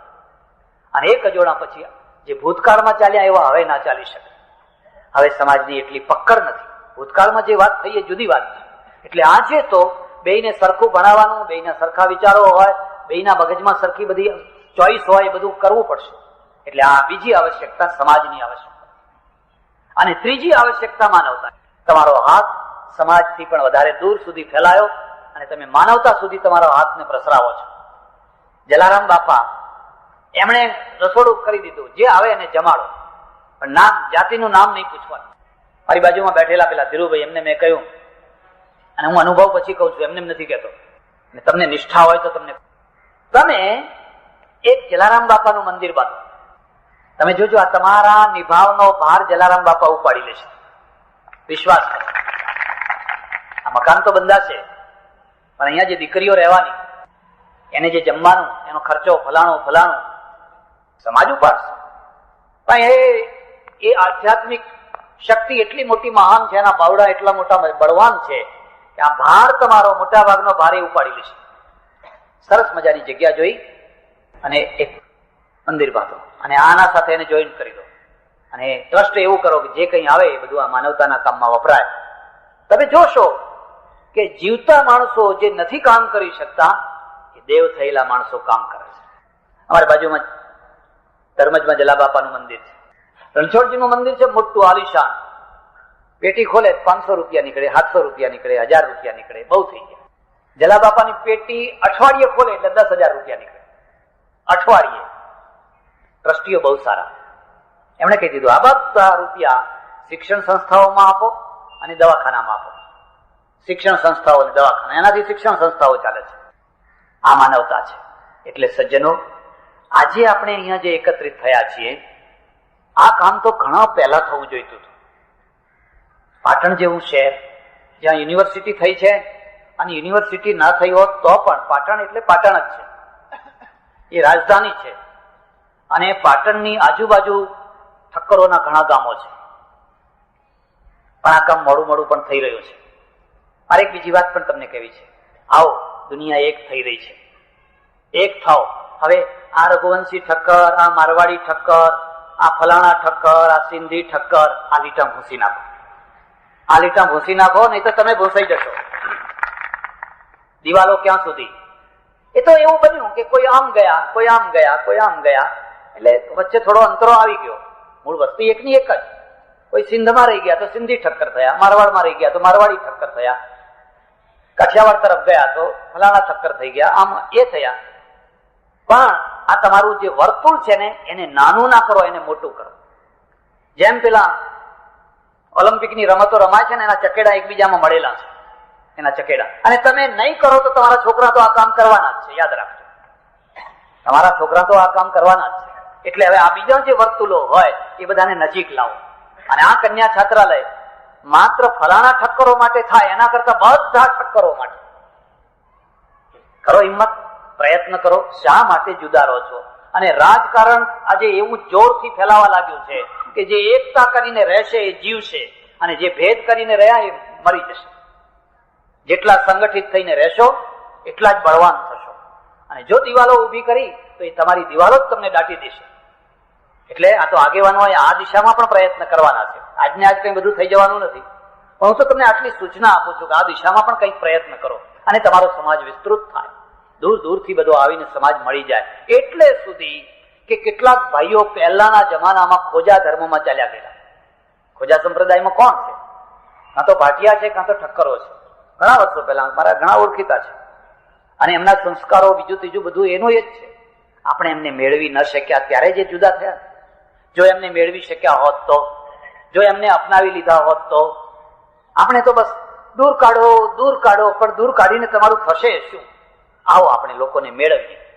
સજ્જનો, આજે જયારે અહીંયા પાટણમાં રઘુવંશી લોહાણા કન્યા છાત્રાલયની ખાતવિધિ થઈ અને તમારો આટલો મોટો સમાજ એકત્રિત થયો છે, મને આશા છે કે આ સરસ મજાનું ભવ્ય ભવન બંધાશે અને આ સારું કામ કરતું થશે.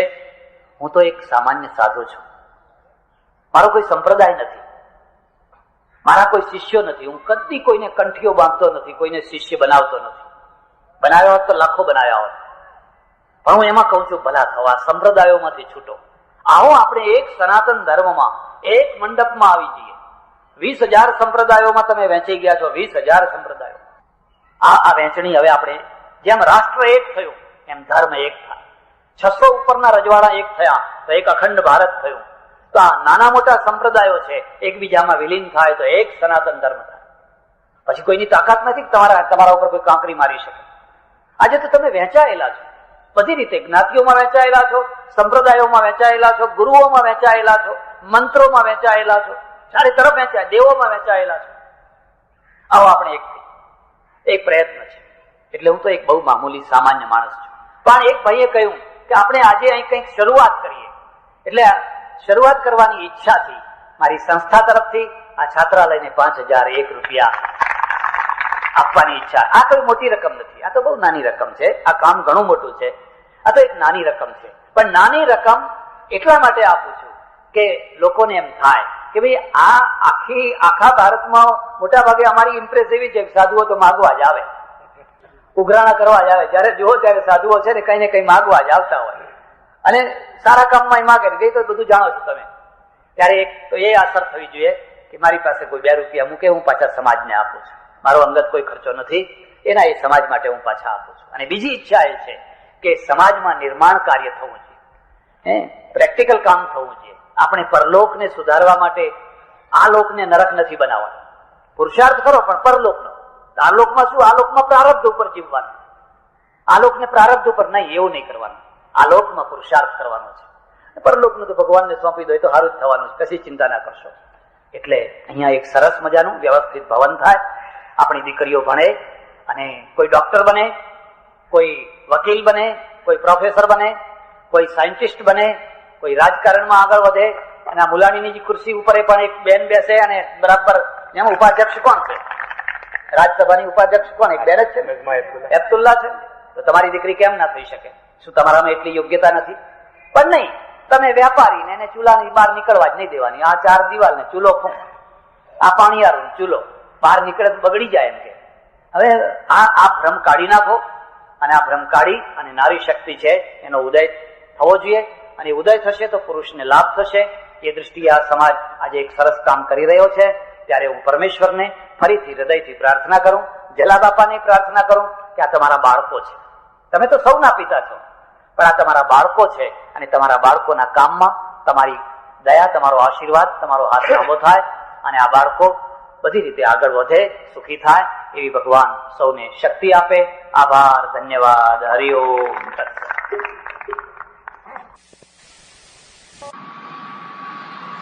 મહારાષ્ટ્રમાં એક અકોલા શહેર છે અને અકોલાની અંદર મિલ, મારા એક ઓળખીતા માત્રાનંદ સ્વામી ત્યાં રહે. માત્રાનંદ સ્વામી, જેમની પાસે હું શરૂઆતમાં લઘુ ભણેલો, બહુ સારા માણસ, એમણે મારા જીવન ઉપર અસર નાખી, બહુ મોટી અસર નાખી. મારા અનુભવોમાં મેં એમનું એક આખું પ્રકરણ લખેલું છે. બસ વૃંદાવનમાં રહે અને રહે તો ક્યાં રહે? પેલી સીડીના નીચે જે ખાનું પડ્યું હોય ને, 300 એ ખાનામાં રહે. બસ બપોરે પંચાજીરી ખાય, આટલી ચપટી પંચાજીરી ખાય. આખો દિવસ તમે જુઓ તો રાધે કૃષ્ણ, રાધે કૃષ્ણ, રાધે કૃષ્ણ. કોઈ વાર મને છે ને જરા અપલક્ષણ, તો હું જોયા હું કે અંદર બેઠા બેઠા શું કરે છે. તો પેલી તિરાડમાંથી જોઉં ને, આંખમાંથી આંસુ નીકળતા હોય અને આમ માથું કરીને રાધે કૃષ્ણ, રાધે. એક ભાવાવસ્થામાં એમનું જીવન રહ્યા કરે.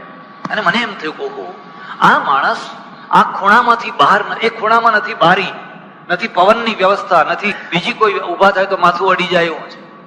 એને કદી સારો રૂમ ના માગ્યો, એને કદી સારું કપડું ના માગ્યું, એને કદી સારું ખાવાનું ના માગ્યું. અકોલાનો એક શેઠ મારવાડી, એ એમને પંચાજીરીના પૈસા મોકલે, એમાંથી પંચાજીરી બનાવીને ડબ્બો અને વાટકીમાં આટલી કાઢીને બપોરે ફાંકી લે ને સાંજે અન્નક્ષેત્રમાંથી જે રોટલી આવે, 6 રોટલી, એ 6 રોટલી ને દાળ ખાય.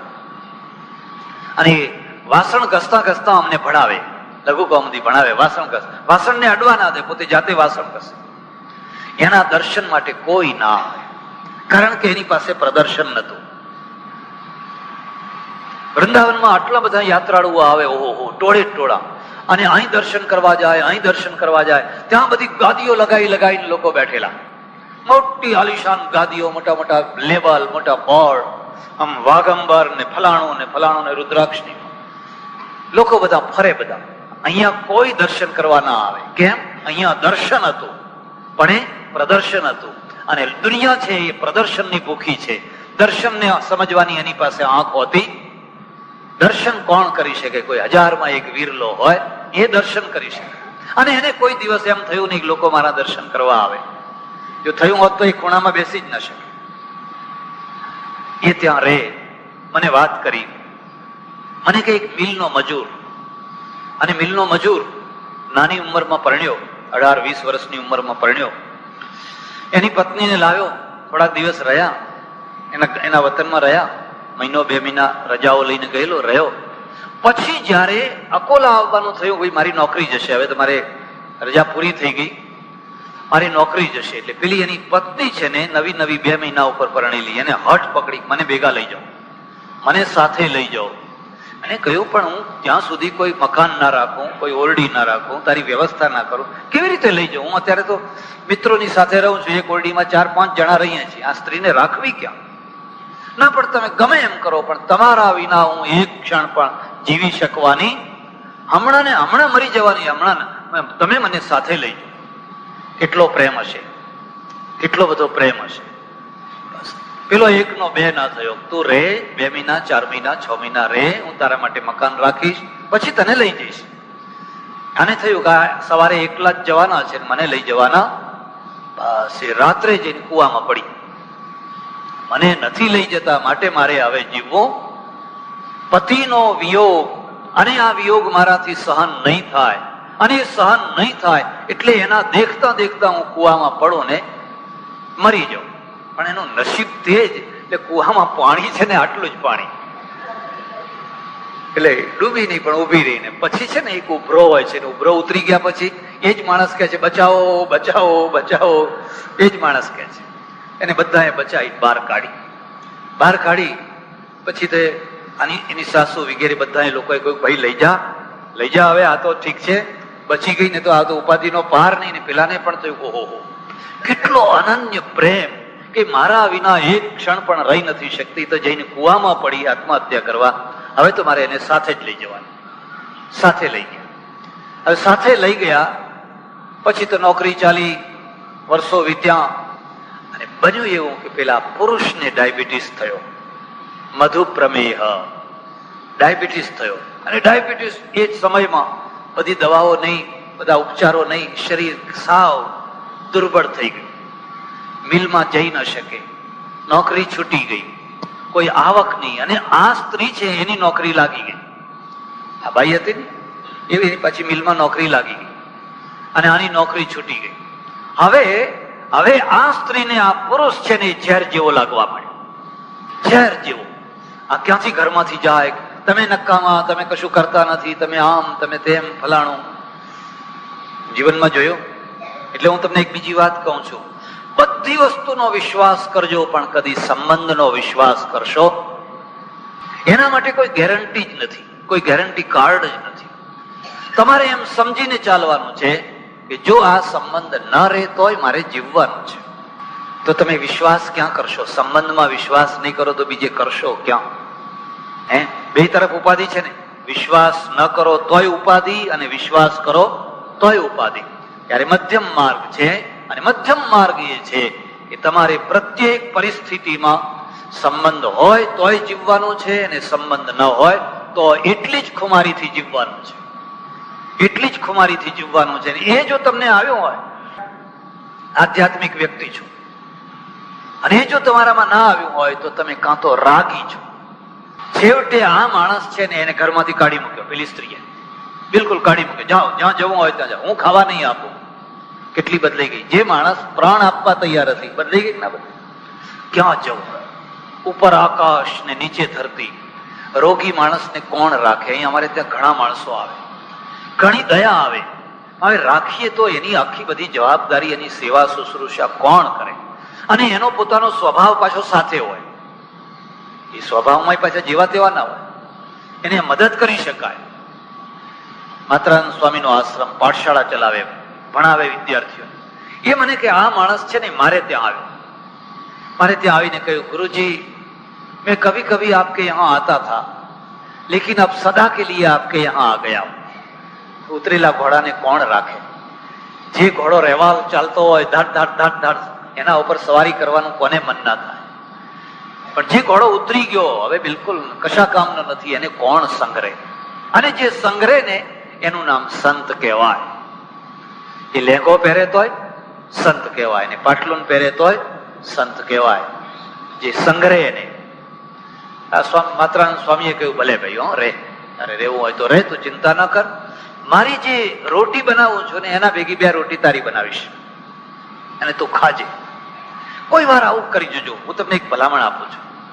અને શું છે કે જિંદગીમાં જો તમારા બાવડામાં જોર હોય, તમારા બાવડામાં તાકાત હોય, એક માણસને આશ્રય આપો, એક માણસને. પછી એ બાળક હોય કે વૃદ્ધ હોય, ડોશી હોય કે ડોસો હોય, એક માણસને. ઘરમાં આશરો ના આપી શકાય તો જ્યાં રહેતું હોય ત્યાં એના માટે ખાવાનું મોકલો. તમે હરિદ્વાર જઈને ભંડારા કરો છો, તમે ઋષિકેશ જઈને ભંડારા કરો છો, જેમના ત્યાં રોજ ભંડારા થાય છે એમને ભંડારા કરો છો.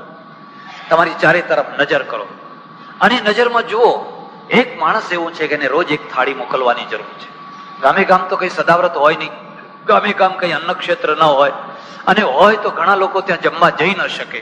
તો તમારા ઘરમાં 8 માણસની રસોઈ થાય છે, શું 8.5 માણસની રસોઈ નથી થઈ શકે? માત્ર એક અડધા માણસની રસોઈ, એક ડોસો, એક ડોસી, બસ એને. અને એને ભગવાનને થાળ ધરાવે એમ પહેલા આપવાનું. તમે ભગવાનને ઓળખો, ભગવાનને થાળ ધરાવો છો ને, આ તમારો ભગવાન છે, જઈને આપી આવો. જોજો જે ઘરમાં આવું થતું હશે ને એ ઘરનું વાતાવરણ તમે જોજો, એ ઘરના છોકરા જોજો, એ ઘરની છોકરીઓ જોજો, એને સંસ્કાર છે. જા બેટી આ પેલાને આપી આવો, જા પેલા એને જમાડી આવો. તો આપણા ત્યાં રાખ્યા છે. એટલે માત્રાનંદ સ્વામીએ કહ્યું રે તું તારે શાંતિથી રહે. અને પાછા માત્રાનંદ સ્વામી છે ને એ થોડુંક વૈદક જાણે, થોડીક દવા જાણે, જડીબુટ્ટીઓની દવા જાણે. એટલે એમણે એની દવા શરૂ કરી. દવા શરૂ કરી તો 2-3 મહિનામાં તો લાલ સરસ મજાનો થઈ ગયો, રોગ મટી ગયા. 2 કારણ છે, દવા અને દુઆ. એને દવાય મળી અને એને દુઆય મળી. શરીર સારું થયું. શરીર સારું થયું તો ફરતો ફરતો એક દિવસ પેલી મિલમાં પહોંચી ગયો. મેનેજર બહુ ભલો માણસ, અરે કે તમે તો બહુ દુબળા પાતળા થઈ ગયા. અરે કે મહારાજ એક મળ્યા ને એમની કૃપાથી શરીર સારું થઈ ગયું, જો મને ફરીથી નોકરી રાખો તો. કે આવી જાઓ, વાંધો નહીં, ફરીથી નોકરી રાખી. તો ફરીથી આનું નામ શું છે? ચડતી પડતી જીવલડા ચડતી પડતી આવે, મનમાં શા માટે મૂંઝાય. આવે કે નહીં ચડતી પડતી? કેટલી પડતી આવી, અને પડતી કરી તો કોણે કરી? ઘરના જ માણસે કરી. અને ઘરનું માણસ કયું ઘરનું માણસ? જે એના માટે જાન આપતું હતું એ મિલમાં દાખલ થઈ ગયો, નોકરી લાગી ગઈ. આ બનેલી વાત કહું છું. પછી તો અહીંયા આશ્રમમાં રહે, પગાર લાવે અને આ મહારાજને આપી દે. બાપજી તમે મને નવું જીવન આપ્યું, હવે આ પગાર બધો તમારો. 2-3 મહિના થયા, પેલી સ્ત્રીને ખબર પડી. એમને ખબર પડી કે ઓ મારા ઘરવાળા તો નોકરી લાગી ગયા છે ને પગાર છે ને શરીર સારું થઈ ગયું છે.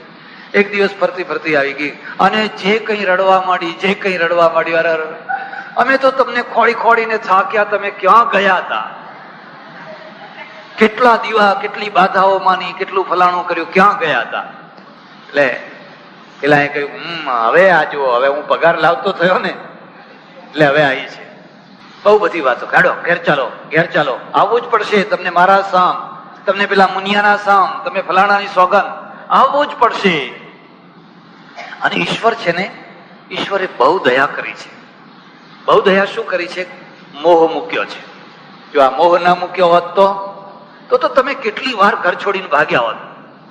પણ ફરી પાછા ધીરે ધીરે એને થયું કે બરાબર છે, હવે આ આશ્રમમાં પડ્યા રહેવું, આ મહારાજ ઉપર ભારરૂપ થવું, એના કરતા આપણું ઘર છે જેવું તેવું તો ઘર સારું. હું જયારે પૂર્વાશ્રમમાં હતો ને ત્યારે મારી બાજુમાં એક યુપીના ભૈયા રહે, અને એની પત્ની, ભૈયો દુબળો, બિલકુલ દારૂ પીને આવે ને હાવ શરીર હાડકું, ને પેલી પત્ની છે ને પહેલવાન. એટલે કોઈ વાર છે ને એની પત્ની એને મારે, ખૂણામાં નાખીને બરાબર નાખે. પેલું તો અડધું મળતા જેવું હતું, પણ બક કરે ને પેલી વાળું ગાળા થઈ ગયા અને રણચંડી જેવી થઈ. એમની દીકરી છે ને દોડતી આવે, ચાલો મારા બાપુજીને મારી નાખશે. હું જઉં તો મારી થોડી મર્યાદા રાખે. પેલી ભાઈ એક તરફ ખસી જાય. પછી હું કહું ક્યાં તુમ કોને મેં પડે માર ખા રહે હો, શરમ નહીં આતી હે? तो खुणा में पड़ो कि क्या हो गया, मारता है तो घर का आदमी है ने मारता है तो अभी घर का आदमी मारता है ने, कोई बाहर का तो नहीं है ने. કેટલો પ્રબળ મોહ છે. અને એટલે પેલો કે છે નવા અરે, અને પેલો ગયો મહારાજે કહ્યું હા ભાઈ આવો જાઓ, આ તો તમારો એક વચ્ચેનો ગાળો પૂરો કરવાનો હતો, એ પૂરો. એટલે નવા અરે પત્યો કામાય પતિપ્રિયો ભવતી, આત્મનસ્તુ કામાય પતિપ્રિયો ભવતી. આ બહુ સારું છે. જીવનમાં કદી કસોટી ના આવે, કસોટી ના આવે. અને કસોટી વિનાનું કદી જીવન હોય, કારણ કે કસોટી આવશે તો તમારા ઘણા મોતીઓ છે ને એ ફટકિયા થઈ જવાના છે, ઘણા હીરા છે, ઘણું સોનું છે ને એ પિત્તળ થઈ જવાનું છે. કસોટી છે ને એમાં જ ખબર પડતી હોય છે. એટલે કસોટી ના આવે તો સારું છે. ભરમ બાંધેલો રહી જાય કે આ સાચું મોતી છે, આ સાચો હીરો છે, આ સાચું સોનું છે. પણ જો કસોટી આવી તો એમાંથી ઘણું પિત્તળ થઈ જવાનું છે, ઘણા ફટક્યા. એક ભજનમાં લખેલું છે ને, ઉપર ઘણ કેરા ઘાવ મોતીડાની ઘણે ખબરો થાય, ફટકિયા પલમાં ફૂટી જાય. જ્યાં ઘણ પડે મોતી ના ફૂટે, એના ઉપર ઘણ મારો તો ના ફૂટે. કસોટી આવતી હોય છે.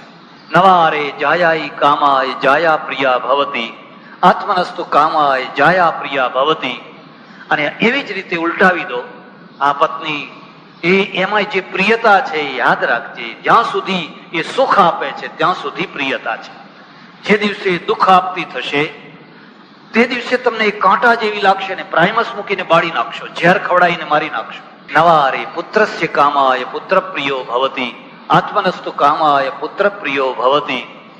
છોકરો જન્મ્યો અને આખા ગામમાં પતાસા વેચ્યા, સાકર વેચી, પેડા વેચ્યા, બસ ઓ પુત્ર પુત્ર પુત્ર. જયારે એ નાનો હતો ને ખોળામાંથી બાપ નીચે ઉતારે છે, બાપની મૂછો પકડે, ખભા ઉપર બેસે, આમ કરે તેમ કરે, એકી કરે બેકી કરે, બાપને આનંદ આવ્યા. હા, મારો છોકરો મારો છોકરો મારો છોકરો. હવે મોટો થયો, હવે શું થયો? મતભેદ થયા, મતભેદ થયા અને એટલા પ્રબળ મતભેદ થયા. છોકરો જે બાપના વિરુદ્ધમાં કોર્ટે ચડ્યો, મિલકત આપો. હું બનેલી વાત કહું છું. મારા એક ઓળખીતા બહુ સારા સજ્જન, કરોડો રૂપિયાની મિલકત, અને છોકરાએ બાપને હેરાન કરીને કે મોત બગાડી નાખ્યું, શાંતિથી મરવા ના દીધા. હવે એ પુત્ર છે ને એને વાલો એ લાગે ખરો? એ વાલો લાગે ખરો? કેમ વાલો નથી લાગતો? કારણ કે સુખદાયી નથી એટલા માટે. આ બધામાંથી બે વસ્તુઓ ગ્રહણ કરવાની છે ઉપનિષદો છે ને. તો પછી આ બધાને છોડીને ચાલો આપણે બધા દૂર કરીએ. પતિને છોડો, પત્નીને છોડો, પુત્રને છોડો, ફલાણાને છોડો, ફલાણાને છોડો, બધું છોડી દો. કારણ કે બધા સ્વાર્થના સગા છે, બધા સુખના સગા છે. નહીં, ત્યારે તમે ઉપનિષદને સમજી નથી શક્યા. ઉપનિષદ શું કહે છે? જો તમારે આ બધાના વચ્ચે રહી અને સારી રીતે જીવન જીવવું હોય તો બધાને સુખ આપો. ધ્યાન દો. જે આ બધો દોષો બતાવ્યા અને એ પછી જે પરિણામ, આ બધાને છોડો એમ, ત્યારે તમે સાધુ યુગમાં આવી ગયા, ઋષિ યુગમાં નહીં. ઋષિ શું કહે છે? કોઈને છોડવા નથી. તમે તમારી ઉપયોગિતા સતત સિદ્ધ કરતા રહો. તમારી ઉપયોગિતા શું છે? કે હું બધાને સુખ આપ્યા કરીશ. તમે ઝેર જેવા ક્યારે બનો છો? જ્યારે તમે દુઃખ આપતા થાવ છો ત્યારે. તમને કાંટો સમજીને લોકો ફેંકી ક્યારે દે છે? કે જ્યારે તમે લોકોને અડચણરૂપ બનો છો ત્યારે. પણ તમને લોકો માથે ક્યારે ઉપાડે છે? કે તમે બધાને સુખ આપો છો. ભાઈ તું સુખી થા, લે, તને આ રીતે જોતું હોય તું આમ કર, તને આમ જોતું હોય તો આમ.